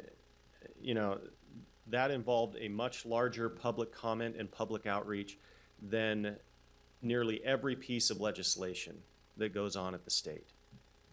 And so to say that it wasn't enough, I don't know that that's necessarily the case. Now, there are other situations where we take more time, but the conclusions were very defensible and appeared to be very common sense from that board, that we needed a change, that it needed to include separation of powers, and that it needed to include districts with geographic voting. Now, as for the definition of bad faith, signatures are not the measure. The mere fact that you go and gather signatures is not the measure. That's a made-up standard. It's a standard that he made up today. We have bad faith case law. We have bad faith statutes that are out there. That's not the standard. It never has been. If that was the standard, then you could start bad faith litigation, and the mere fact that you initiated discovery in that litigation would be sufficient to overcome the bad faith that you had in filing the litigation. That's just not what it is. I would refer the county attorney to Salt Lake County versus Butler, 2013, Utah Appellate 30, paragraph 25. A finding of bad faith must be based on the absence of one or more of the following 3 factors. So there's 3 different ways you can have bad faith. Number 1, an honest belief in the propriety of the activities in question. 2, no intent to take unconscionable advantage of others. Now, I don't think those are what we're talking about here, but number 3 is what we're talking about. 3, it is if you have intent to delay, hinder, or defraud others. Here, there is an intent to delay. That's really what it is. Commissioner Lee and his appointees and every single person here that could have talked about the 5-member commission could have gone and talked about the 5-member commission. They could have been there. There was no effort to push that agenda. And they didn't bring it up. They didn't bring it up as a reason that in discussion for whether or not to adopt the Good Governance Board. They didn't bring it up. But it did have the effect of delaying the implementation and placing the Good Governance Board on the ballot. Now, let's talk about the petition law and the removal of a signature and how that's dealt with. I spoke with Justin Lee of the Lieutenant Governor's office yesterday. I asked him how his office would handle dealing with a removed name from a petition. He said it would invalidate the petition. So if you're wondering how it happens, that's how his office would handle it. Now, as for who makes the call, who makes the call? Well, they asked for what statute you were referring to. I will refer you to Utah Code annotated 1720-1.7, powers of the county clerk. Now, the county clerk has two powers. They are preserve and file all petitions. And then it reserves a different power to the legislative body of the county, which is that they are to record the action of the county legislative body on those petitions. You make the call, commissioners. It is your responsibility to decide how to treat the petitions. The county code only provides that Ms. Powers preserves and files those petitions, and then she is to record what you decide to do with them. Should you make a finding that it was made in bad faith, that is your call, that is your responsibility, it is not hers. Thank you. I've got a question for you, Representative Brammer. Let me respond first, if that's okay. Well, Commissioner, or Mr. Levitt, I'd like to respond as well. Representative Romero, I appreciate your comments here. I think that this is some helpful insight. One thing that I want to defend our county attorney and his staff on, and our county clerk and her staff on, is this issue of neither of them were heavily involved in forming the committee. Sure. They were, at our request, agreed to make themselves available to the committee. This committee was supposed to be entirely independent. And I think county employees and county elected officials really kind of felt that and did not want to influence very much. I think that's one of the reasons why Commissioner Lee, to me, Commissioner Lee has had pretty consistent views on this. And he did not go and advocate for a 5-member commission at those meetings because he didn't feel like it was his place in those meetings to do so. I also think that our county attorney and his staff, and our county clerk and her staff, were readily available to answer any questions. And I know that members of the committee disagree, but there were times where I watched those meetings and I was concerned that they were not asking questions of our staff. And they were available to do so. And so at the end of the process, when our county attorney and county clerk raised some issues or presented some new legal information or procedural information, I think some members of the committee took that as, where have you been all along? Whereas from their perspective, and really from mine as an observer, it was, why weren't you more closely consulting and trying to figure out the details before you vote on a recommendation? Sure. And so I just want to defend on those counts. Or, and I think that's fair. And I think that my concern is not necessarily whether or not they were there, but then coming in after the fact and saying that the public needed more input. This was provided, they were part of the coming up with how it was going to be done. And as far as the legislative action of adopting, of allowing the voters to vote for something or not, that's not necessarily the details. Part of the legislative side is, and this happens all the time in state legislation. You're putting out a policy, and then the executive gets it, and they say, "Oh my goodness, how are we going to make this happen?" And that's a common frustration, and I get that, but that doesn't mean that the policy should be unnecessarily delayed. Or, really what this is should we put the recommendation of the Good Governance Advisory Board on the ballot? That's really the only question that needed to be answered, and that question was delayed. It wasn't allowed to be answered, and then we're still not, all those details don't necessarily have to be worked out. It's just, should we put it on the ballot? Yes, then it's on the ballot, and we need to go about making sure that the citizens are informed and that they know what that means. But then as far as the implementation of that, that's not something that has to be done. That's putting the cart before the horse a little bit as far as the amount of work that would need to be done on it. Commissioner, if I could. Yes, sir. Couple of points. First off, when the Good Governance Board was formed, I was asked, and I agreed, that I would stay out of that process, trying to keep it as independent as possible. And so I did that. I kept that commitment. I did not speak to it. I did not go to the meetings.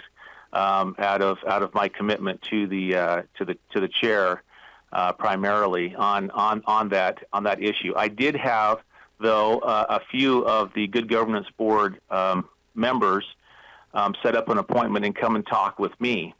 And if you were to go speak with them, I think you'd find that I was very consistent in where I was at. I had frank conversations with them about that. But for the most part, during that process in which they were organized and set up, I stayed out of that conversation until we got to the end when there was a presentation to us.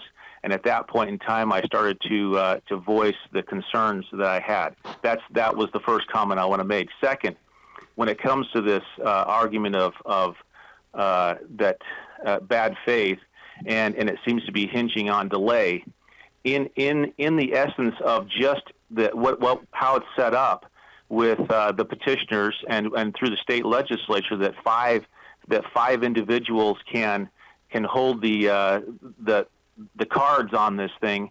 Even the very first petition, when it was filed, it started a delay process.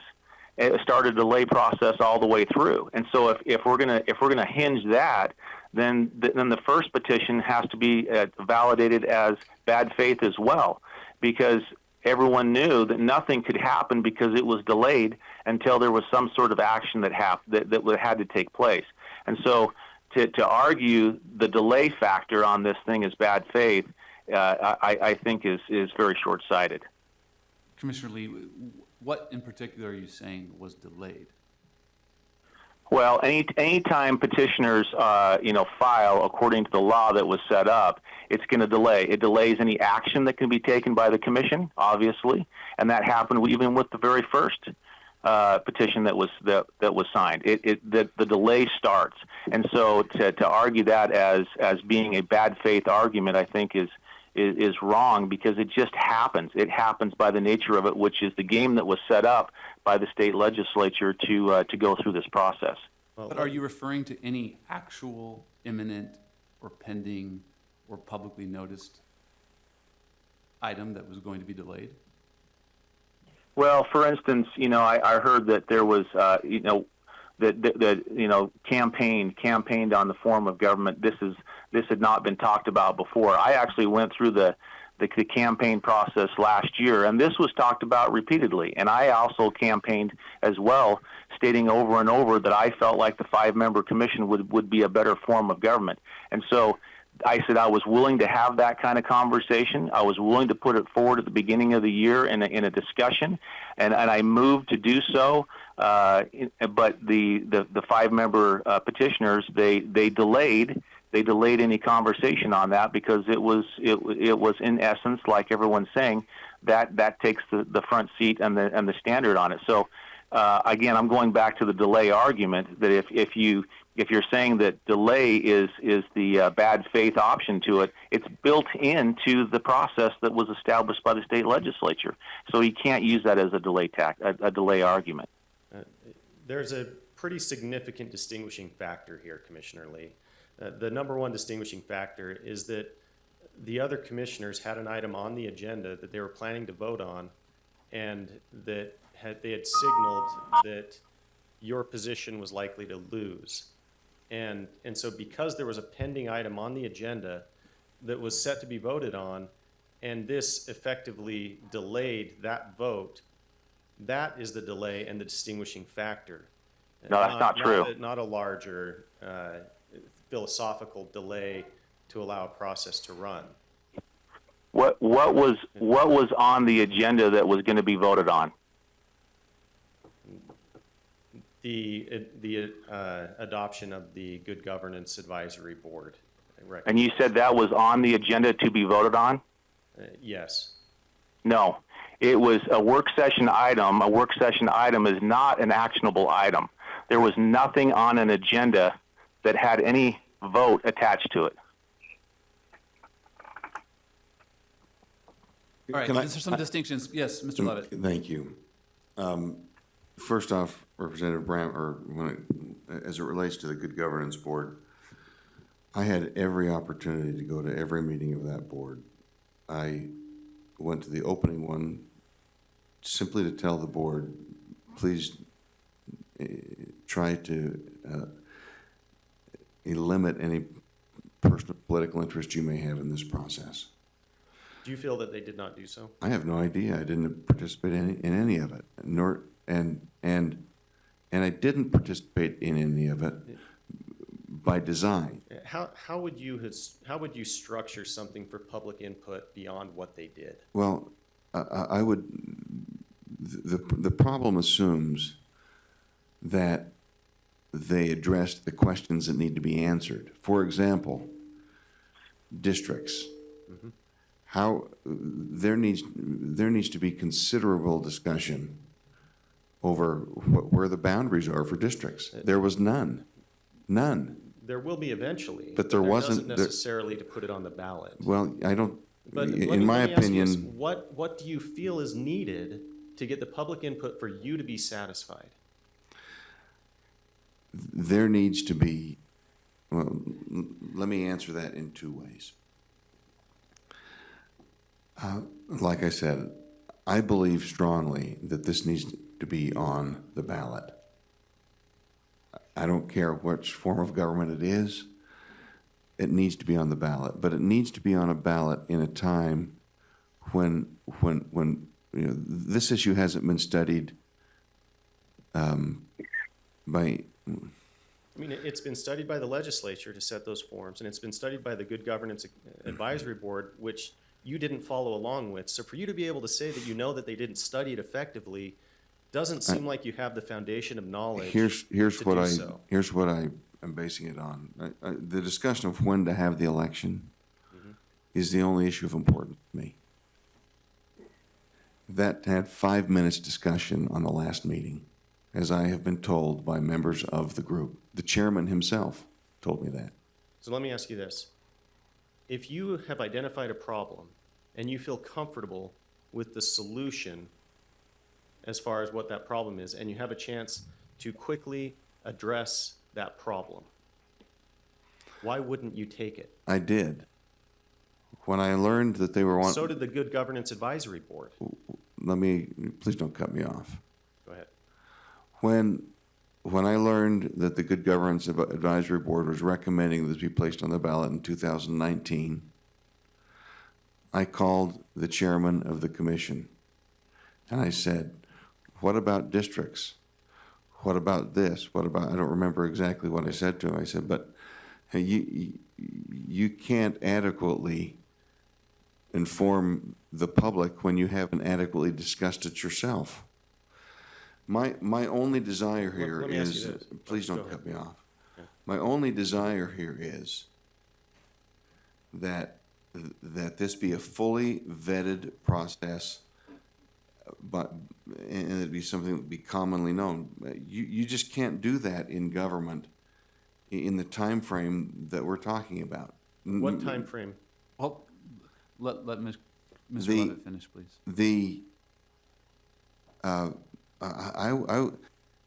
But let's be clear on that. When I made my concerns known, I then said to the county commission, however, that's just my opinion. I'm not a policymaker. If the county commission wants to put this on the ballot in 2019, I will do everything in my power to make sure that it goes on the ballot. And that's exactly what I did. Okay. I authorized my office to work with the county commission to put together a form of government that would go on the ballot. We were knee-deep in that process, if not neck-deep in that process, when this petition was filed. And so, let's distinguish my concern as the county attorney over the public process with my responsibility as a county attorney to make sure that that my client goes about this in a proper way. And I think everyone will acknowledge that has been involved in this process that my office, with my authorization, has worked with the county commission in moving forward and putting this on the ballot in 2019. That's still the case. And at this point, I hold every card because I'd have to acquiesce some of my 45 days to make it go on the ballot, which I would be willing to do. Sure. I am not a partisan in this process. I am simply a legal advisor. Now, when you talk about what statute do I lean on that gives the county clerk, it's not Title 17, Powers of the County Clerk, it's Title 20A, the Election Code. The Election Code, and it is simply in the definitions of the code, Title 20A-1-102, and it defines election officer. Election officer means A, the lieutenant governor for all statewide ballots and elections, of which this is not. So the lieutenant governor is not the election official. Sure. B, the county clerk for the county ballot and election, which this is. By state law, the county clerk is the election official. This is a question that deals with putting something on the ballot. She or he, in this case she, because of her gender, is the election official, which has the authority to decide whether something's issued in bad faith or whether it's not. See, and that's where I take issue with what you're saying. And number one, in your opening remarks, you stated that you would defer to the lieutenant governor's office and that you had contacted them. I know, I said that the county clerk had contacted them. Okay. I haven't And then- had any okay, contact with I Lieutenant apologize for that, but we had also contacted them, and there's, And let's be clear, I did not say that I would defer to the lieutenant governor's office. I said the lieutenant governor's office said that they would defer to the county clerk. okay, now let's talk about the discretion that an election officer has. That election officer has the discretion that's given to them by state code. Now, the discretion that is provided by state code that is specific to county clerks is what I read to you. It's not, you've added something else in that's not in the code, which is that they have the discretion to reject or accept. You know, they can say, is this in the proper form? That's fine. However, what the state code says is to preserve and file all petitions. That's within their discretion, whether they're going to preserve or file them. But the county legislative body, as it interacts with those petitions and makes those decisions, is who does it. And so you've got a little bit of a problem here as the county attorney, because you now have two bodies that you represent that have a claim to this. I trust me. And I'm sure I you're get well that. aware of that. So, And let me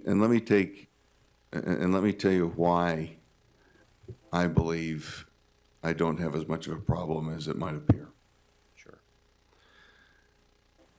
This senator that spoke first, I don't recall his name. And Rick. He hit it on the head. State law is clear that once a petition is filed, the county commission is out of the change of form of government business. Now, what would happen? Everyone seems to be pinning this on Bill Lee. What would happen if, there were 4 other petitioners that signed that?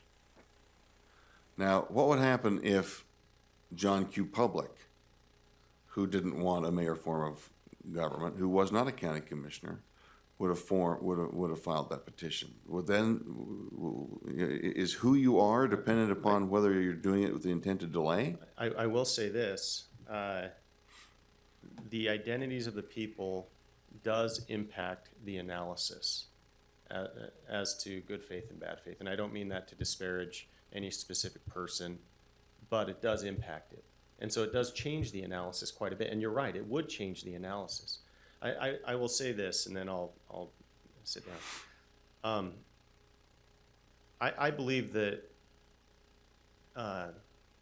if this goes past into the next legislative session, I have the votes that I need to force a change. As is your right, if you get the votes. But here's what I'm saying with it. I would much prefer that the recommendation of the Good Governance Board go to the voters and that they decide as to whether they want to accept that or not. But it appears that the 5-member commission, even if they gather all their signatures, And then the legislative session will still happen before the election in which they would submit their, in which it would go to the voters. It would be rendered moot. And Very possibly. very, well, almost, it would certainly Well, the be question would rendered moot as become long as I whether, can pass the legislation. the question would become is whether 5 petitioners who relied on state law, who went to the expense of gathering over 10,000 signatures and had their signatures certified by the county clerk, who is the election officer, and whether they had any degree of reliance on state law. And I have consulted with the Office of Legislative Research, and there is not a vested right in petitioner rights. It's just not there. And so yeah, it's been argued before, and it's lost as an argument. And so let me say one thing. I'm not an expert on election law. I got a guy sitting right here who is. sure. And he just texted me Utah Code 17-20-1.7, sub 8. Duties of the county clerk is to preserve and file all petitions and applications Yeah. And then read the rest of it. for franchises and record the actions.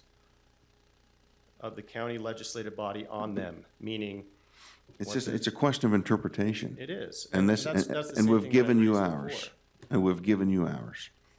And what I'm saying is I would much prefer for the body to allow this to go to a vote and allow the citizens to decide on their form of government rather than deal with it legislatively. But state law doesn't allow that to occur. Let's say that they are the body to determine bad faith.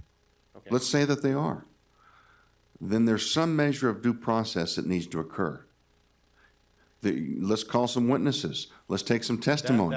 Let's get some affidavits. Let's go through a process whereby the other side has the capacity to say what their intent is. Let's game theory this out on how it works. So they make their decision. They move forward with the vote. Those petitioners then file their complaint for preliminary injunction, preventing them from doing so, and the court then decides it. That's Right. how it would work. That's right. That's fine. They would be given their due process. Them making their decision as to whether it's good faith or bad faith is not the due process. The due process is their ability to petition to the courts thereafter. So if you want to make a claim about due process, I'm more than happy to have a debate about due process. I think that any body that's going to claim any kind of judicial capacity has a duty to offer due process. That's just my opinion. That's an interesting statement. I'd love to use it in certain proceedings. But I will say they do have a right to claim due process, and that due process would be through the courts. All right. Well, let's game theory this out now. Okay, let's do it. Let's say they pass their resolution. County clerk, she's going to say, nice resolution, but there's no authority. How do you know that? Because I've had a conversation with the county clerk on that. Okay, and what is the basis for her? Has she made a due process evaluation as to the good faith and bad faith? Has she interviewed petitioners? This has nothing to do with that. What this has to do with. You're saying what her decision will be. No, I'm saying that the decision is whether they have authority to pass a resolution or whether she has authority to make a finding. Okay. Has she made a finding yet? No one's ever asked her about it. Okay. Then how do you know what she's going to say? So we do not need, I think that for the most part, these meetings, as the commissioners, we will direct questions to staff. Sure. And I think that, and to the other elected officials, our county attorney and county clerk. So, I think we're Representative past the Gramber, is there anything Sorry, I else think that I'm you have good. to say at this point? No, I think I'm fine. Thank you. Okay. We asked some follow-up questions, which pushed your time well beyond the 3 minutes. Pending, without those, we're going to stick to, actually, I'm going to shorten it to 2 minutes at this point. Is there any other public comment?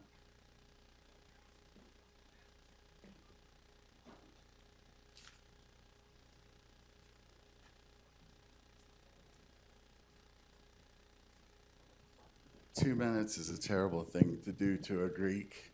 I just want to thank the County Commission for the opportunity and the honor of being on the Good Governance Advisory Board. I do think that I need to explain something. I am the one that very loudly said, where has this been before? My reason for saying that was not because, my reason for saying that was because both offices had been represented. Both offices were well aware of what we were talking about. One office had someone there at every meeting. The other office had someone who was there most of the time.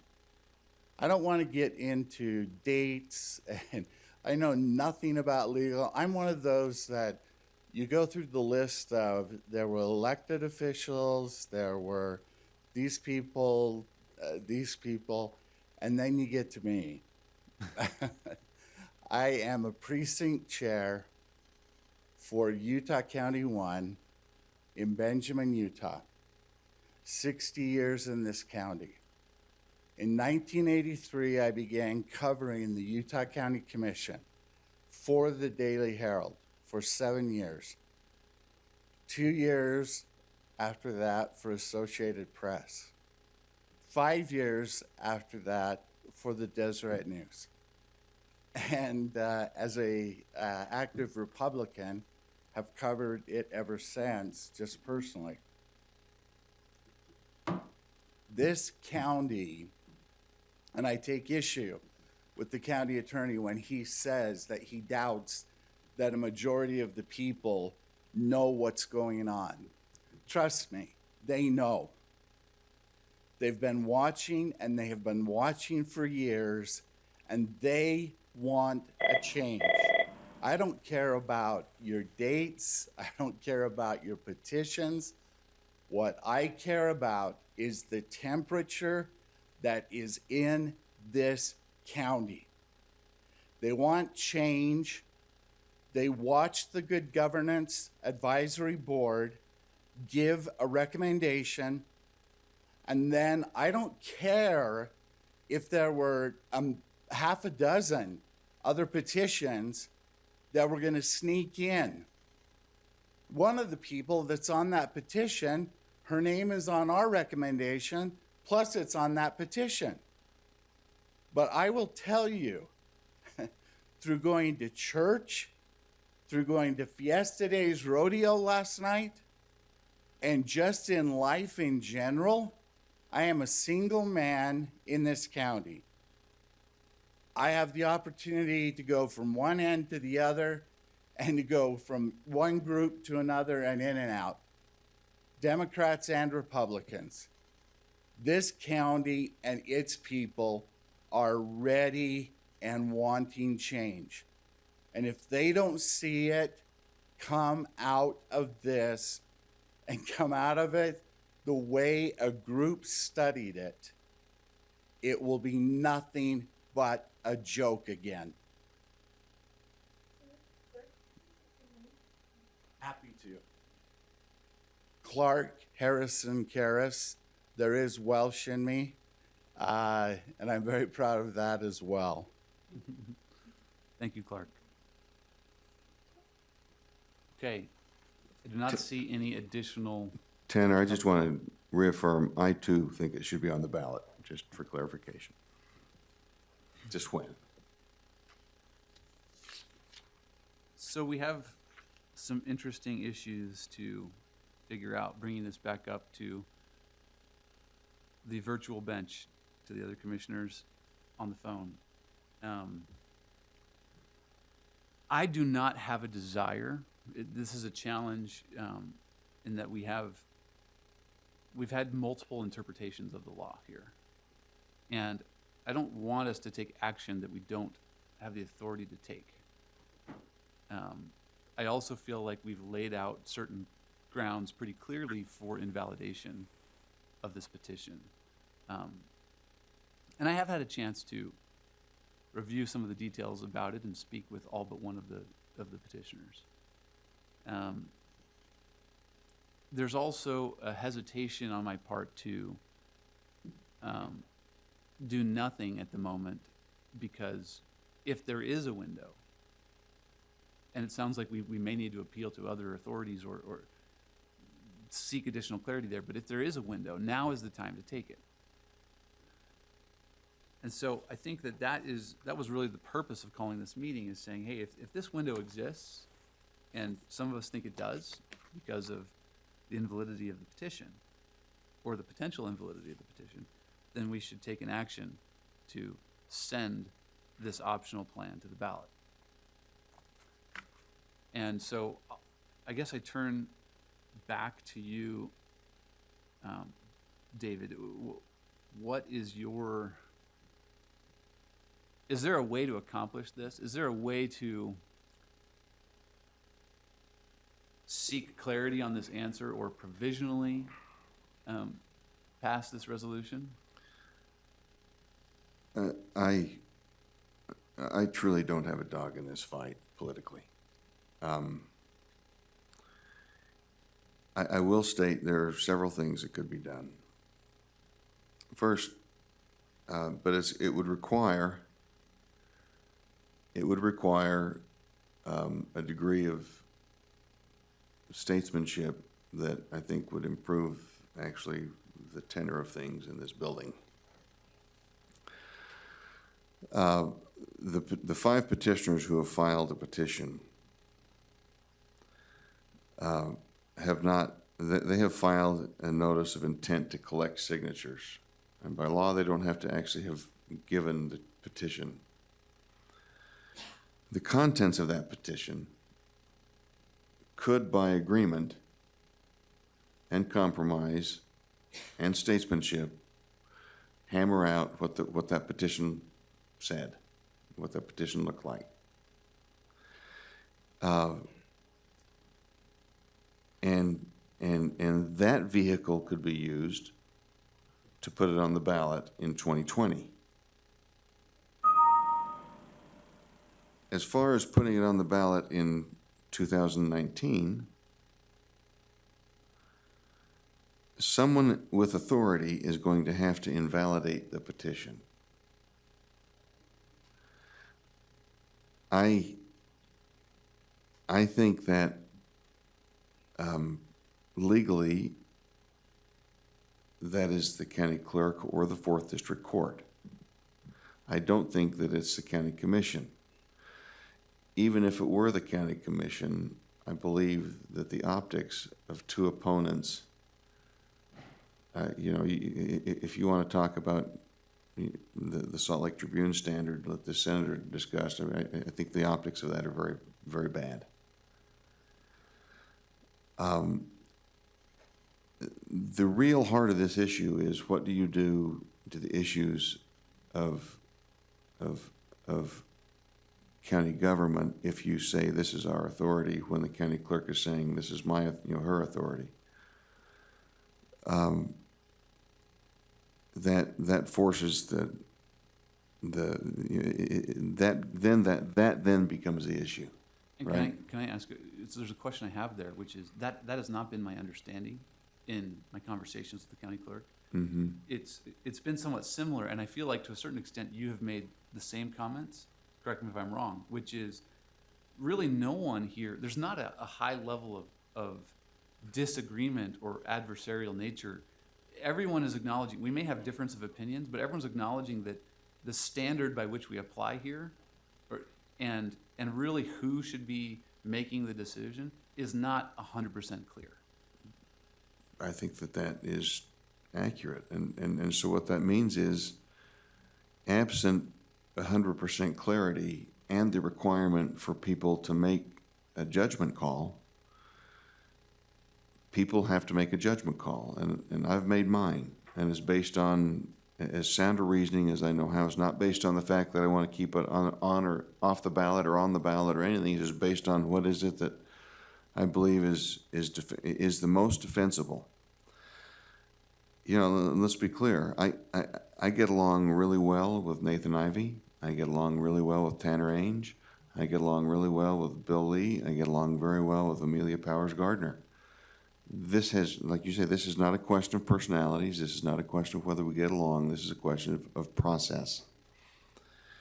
And it is the opinion of the county attorney's office, not simply me, but my civil division, that the county clerk, as the election officer, is the elected executive with this authority.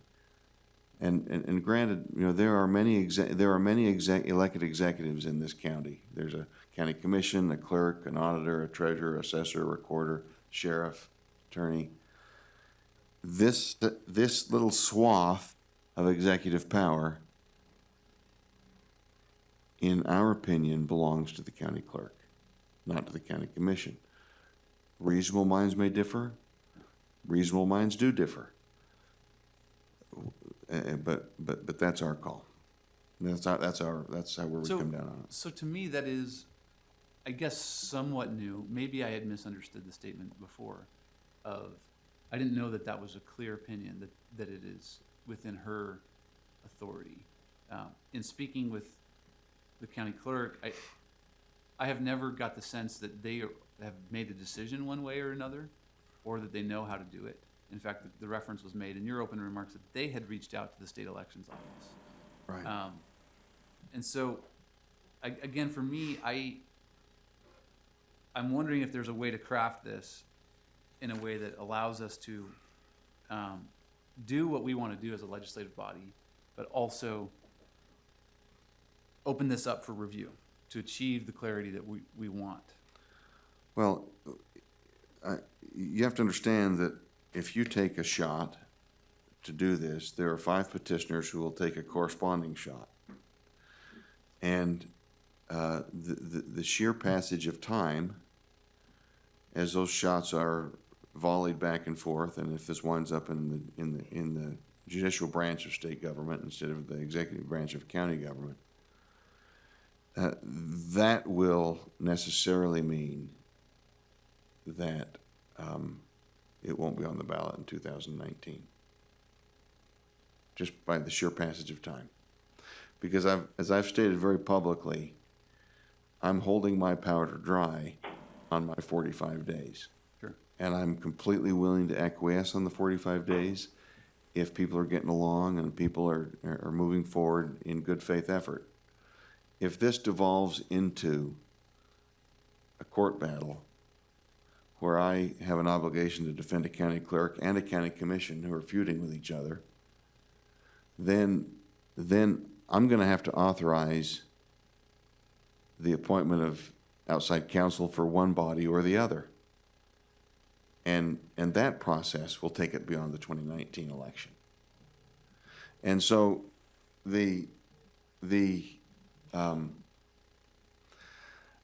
my office will cooperate and has expressed a willingness to cooperate in putting this on the ballot in 2019, despite my belief that it's not a good idea.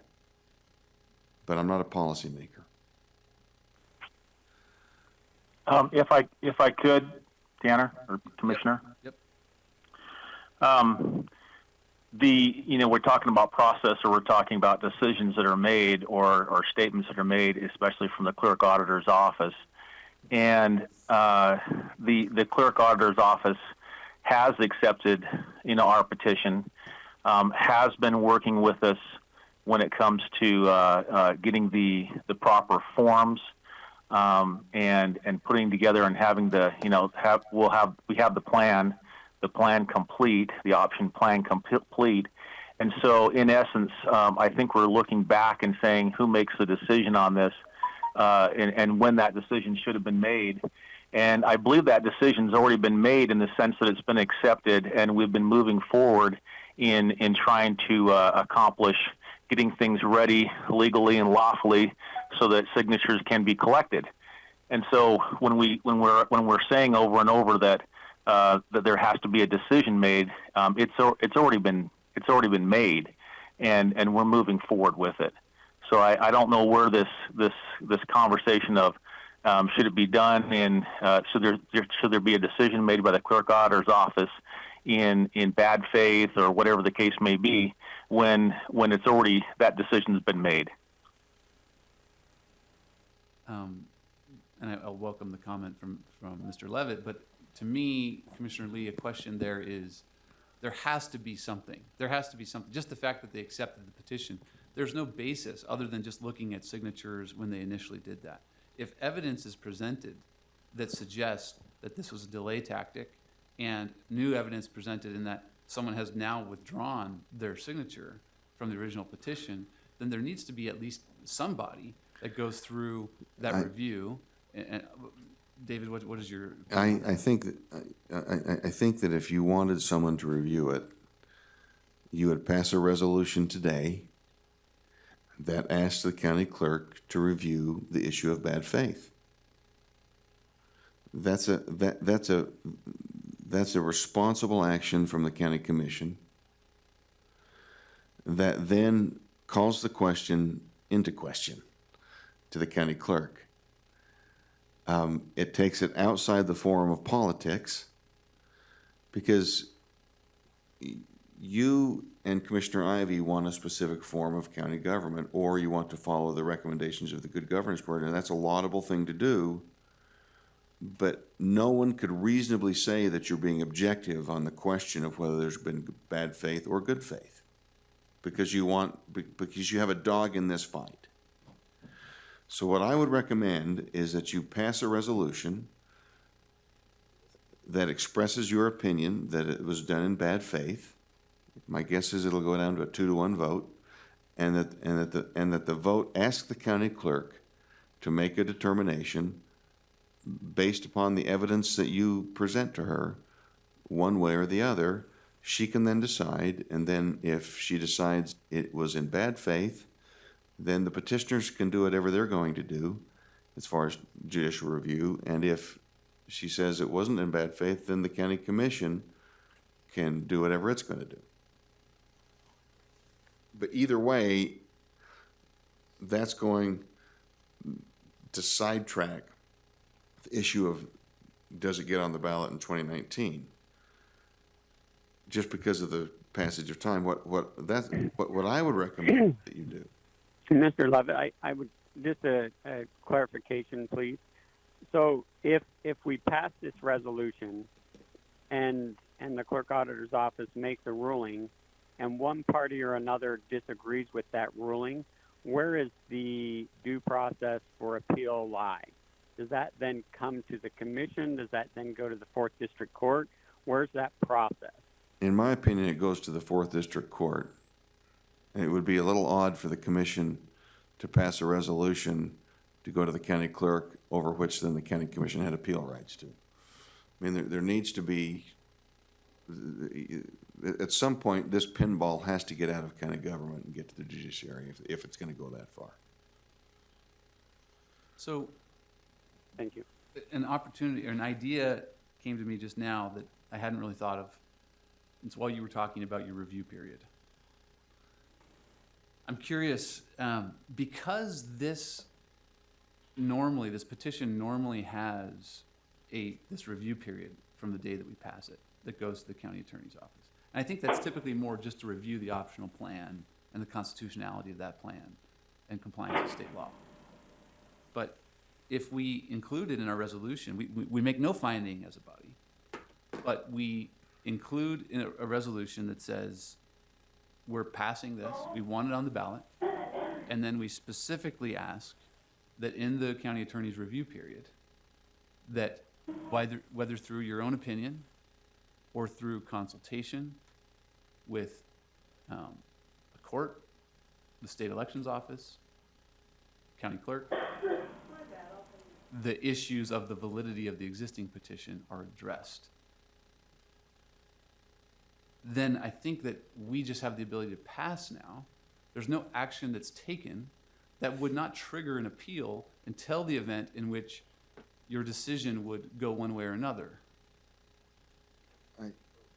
Let's be clear. I don't have a decision to make here. I don't have any discretion to say it's in bad faith or it's in good faith. That has to be done by someone with authority to do that. I don't have that authority. I believe that state law says that once a petition is filed, all efforts to change form of county government by the county commission or anyone else ceases. And so, unless or until there's something that removes that blanket over this process, the county commission does not have the ability to say we're going to put this on the ballot. The process has to be that that there be a finding of bad. That's the only way this gets on. The only way this petition gets withdrawn is if someone with authority says this was done in bad faith. Or that it's invalid based on the signature. Or that it's invalid based on the fact that there's now 4 signatures and that the 5th one doesn't get to get added. All right? Either one of those accomplishes that. And so, in my mind, the responsible thing for this county commission, the majority of this county commission, is to pass a resolution that asks the county clerk to make a finding. You don't have to make you don't, and just say, here are our concerns, here are our issues, we want you to make a finding. And the county clerk then will have to make a finding, and the county, and my guess is that she could do so quickly, or I imagine, I don't know, I guess I can't speak for her.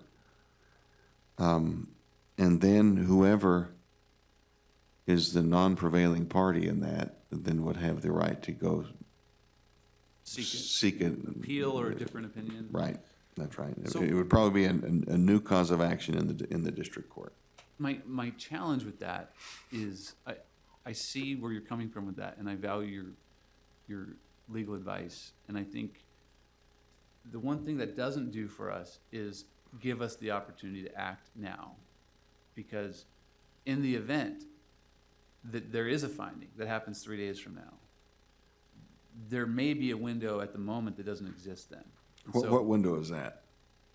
Well, so there may be timing considerations about the validity of the petition. So that could be remedied during the time that she is making this finding, which then would not allow us to. You're referring to the 30 days that they have to do something. No, what I'm referring to is the fact that, let's say, for example, use the withdrawal of Mayor Westmoreland's signature. Right. If while we're trying to come up with a finding, that is replaced. That's already occurred. It's either valid or it's not. Well, yeah, I mean, I'm not sure if it has occurred. We know that we received an email from an individual saying that they want to be attached. So if there's a finding, if we wait, then these things can continue to get remedied. So that was the point of the emergency meeting. Right. And let me say this. If Mayor Westmoreland, is that who you said? Yeah. If the county clerk is going to accept a withdrawal from an email, then the county clerk ought to accept an addition in the same fashion. The better course of action is to have the county clerk require that the Mayor Westmoreland go through the same process of submitting something officially and not in an email, then having somebody add it. I mean, if you're going to assume that Mayor Westmoreland is now out because he sent an email, then it would not be fair not to allow someone to try to get in by the same process. What's good for one's got to be good for the other. I mean, I don't know if that's the standard. I know I'm that you're shooting using from the logic hip and common like everybody sense else there. is here. I'm just trying to make my best call. So I don't know what the other two's thoughts are, but I would be willing to revise this resolution slightly to read that we're placing this on the ballot to be held on November 5th, 2019, but then add a clause that says However, if a court of law or the state elections department determines that that would not be allowed, then it shall be placed, or then it shall be on the ballot at the next regularly scheduled election. I'd be fine with that. And we can also make a request in our resolution that in addition to the traditional responsibility or opportunity of the county attorney to review the legality of the optional plan, that during that review period, the county attorney also deliver to the county commission his opinion, which may refer to decisions made by or counsel given by state elections department, a court of law, or the county clerk. I will say that you need to be careful as to whether you're adopting a new resolution or amending, because you're gonna run afoul of the notice requirements for all of this as well. I It would be an amended resolution. Well, I feel like we do this right, I mean, regularly in our meetings. you do, it's just important what you call it, especially under the specter of litigation.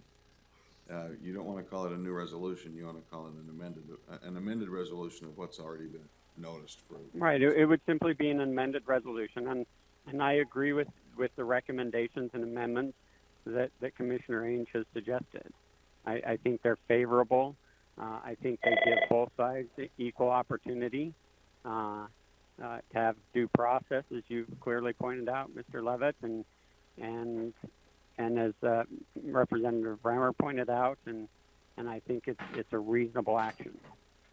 And So perhaps, it looks like with this that there's a lot of assuming going on, and what happens if you're assuming that the petition is not valid either one way or another, but if it is valid, then in essence we're trying to take action when we're not supposed to take any action. Is that what I'm hearing? there's a question of the validity. And so to the extent that window is open, we want to take action. We always have. We wanted to before it was blocked. I don't know what window you're referring to. I'm not understanding what window you're referring to, but if the petition is held to be valid, then you are not in a position to pass a resolution to put anything on the ballot. The first step is to ask the county clerk about the validity of the petition.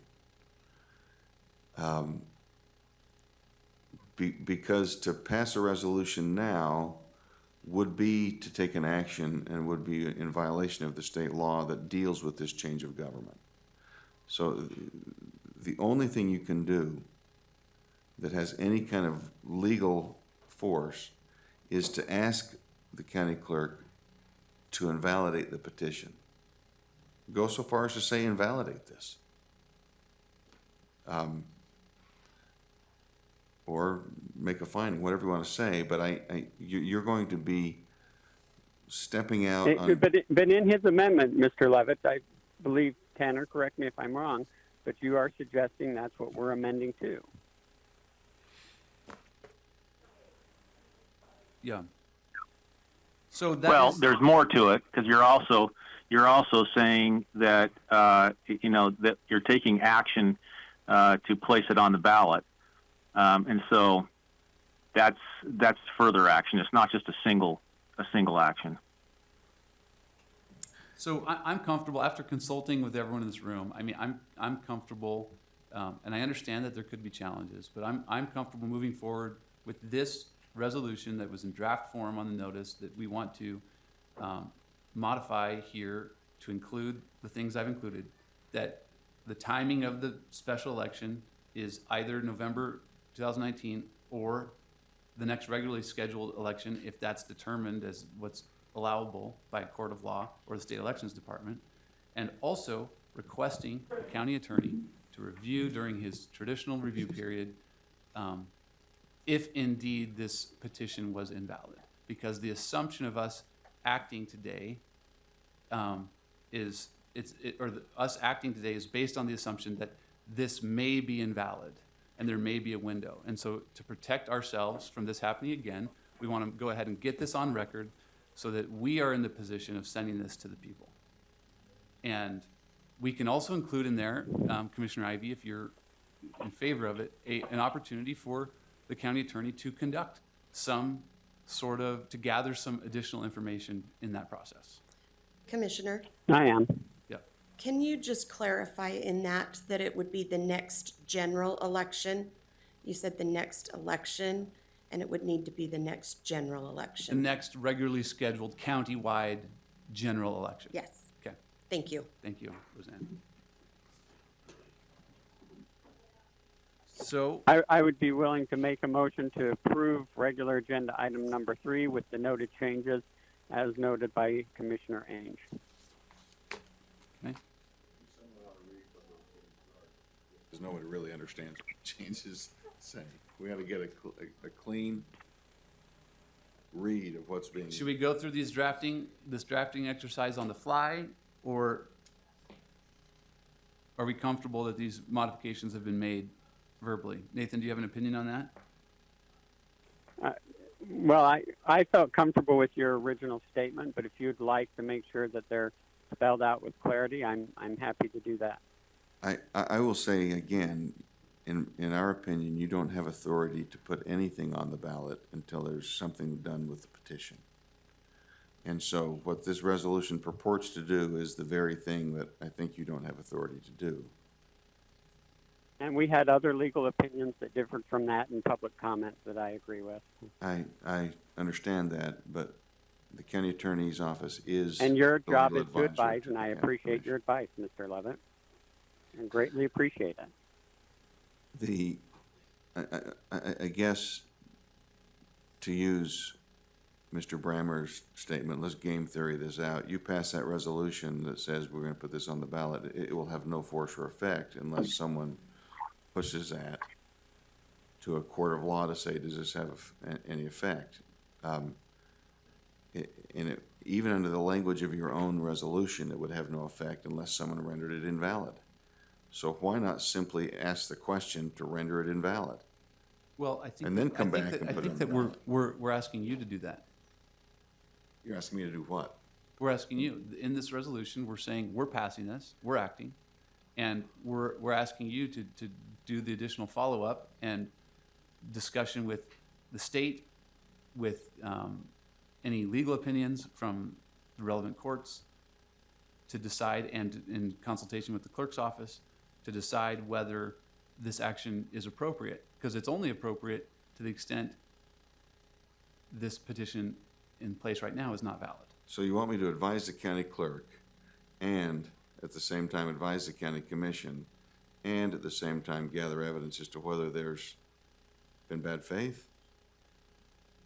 Have you giving me a third hat to wear? I didn't necessarily include advising the county clerk. I said you could Well, go I have that consult with- statutory duty of advising the county clerk already. So I am comfortable with the motion. So, okay, it sounds like we have a motion from Commissioner Ivey. Do we have a second? Okay, I'll suspend the rules and second that motion. We have a motion and a second to adopt the resolution stated in regular agenda item number 3 with the modifications that have been stated on the record here. All in favor say aye. Aye. Aye. All against say nay. Nay. Okay, it passes 2-1. Commissioner Ainge, I would like to take just a moment and make one very distinct and important clarification from my perspective. I want to, and you mentioned this earlier, I want to make it very clear. There's been a lot of words thrown around today like dysfunction and different things. We've had very, very good administrative meetings, very good initial budget conversations, and talked about how we're handling our budgeting process, and great conversations on other issues within our offices between Commissioner Lee and you. And the commission is obviously at a 2-to-1 on this particular issue, but it's an issue. And a disagreement on an issue does not spell dysfunction or discord between the three of us. It means we simply disagree on this issue, and I have full faith that we will continue to address the budgetary concerns of this county in a productive manner together, that we're going to continue to work hard together to address the issues at hand, because that's the kind of people each one of us are. We're dedicated to our job and our responsibilities, and we take them seriously, and we're going to continue to work together. And so one disagreement on one issue, there shouldn't be more read into it than the fact that there was a 2-to-1 vote on this, and there will be a vast majority of issues that we will vote 3-0 on, and there will probably be something in the future that Tanner and I disagree on, and me and Bill vote together on. And so I just want to make that point, that I'm happy to and thankful for the opportunity to work with my fellow commissioners on the issues of the future, and that while there's a split decision on this one, that in no way, shape, or form affects how we handle the next issue before us, because I believe each one of us definitely take it one issue at a time, and we don't let past votes influence future decisions. I've had the opportunities to work with you guys, and I've seen each of you very diligently take it one issue at a time, and I appreciate that, and I know I will continue to do that on my end, to look at every issue individually and vote on them, and it's not a measure of discord to have a disagreement on an issue. And I appreciate the others for their efforts in that behalf. Thank you. Okay. Yeah, and I'd like to jump in there too. That's always been my my aim, to be professional on it. It does. I am concerned though when I see outside of our commission office words and rhetoric and accusations that go on that are very disconcerting. I haven't put those out there. I've stayed off that platform. But my hope is the same. We have a lot of work to do. We live in a great county. We've got great people in this county, and it's going forward in a way that is, we're without Utah County.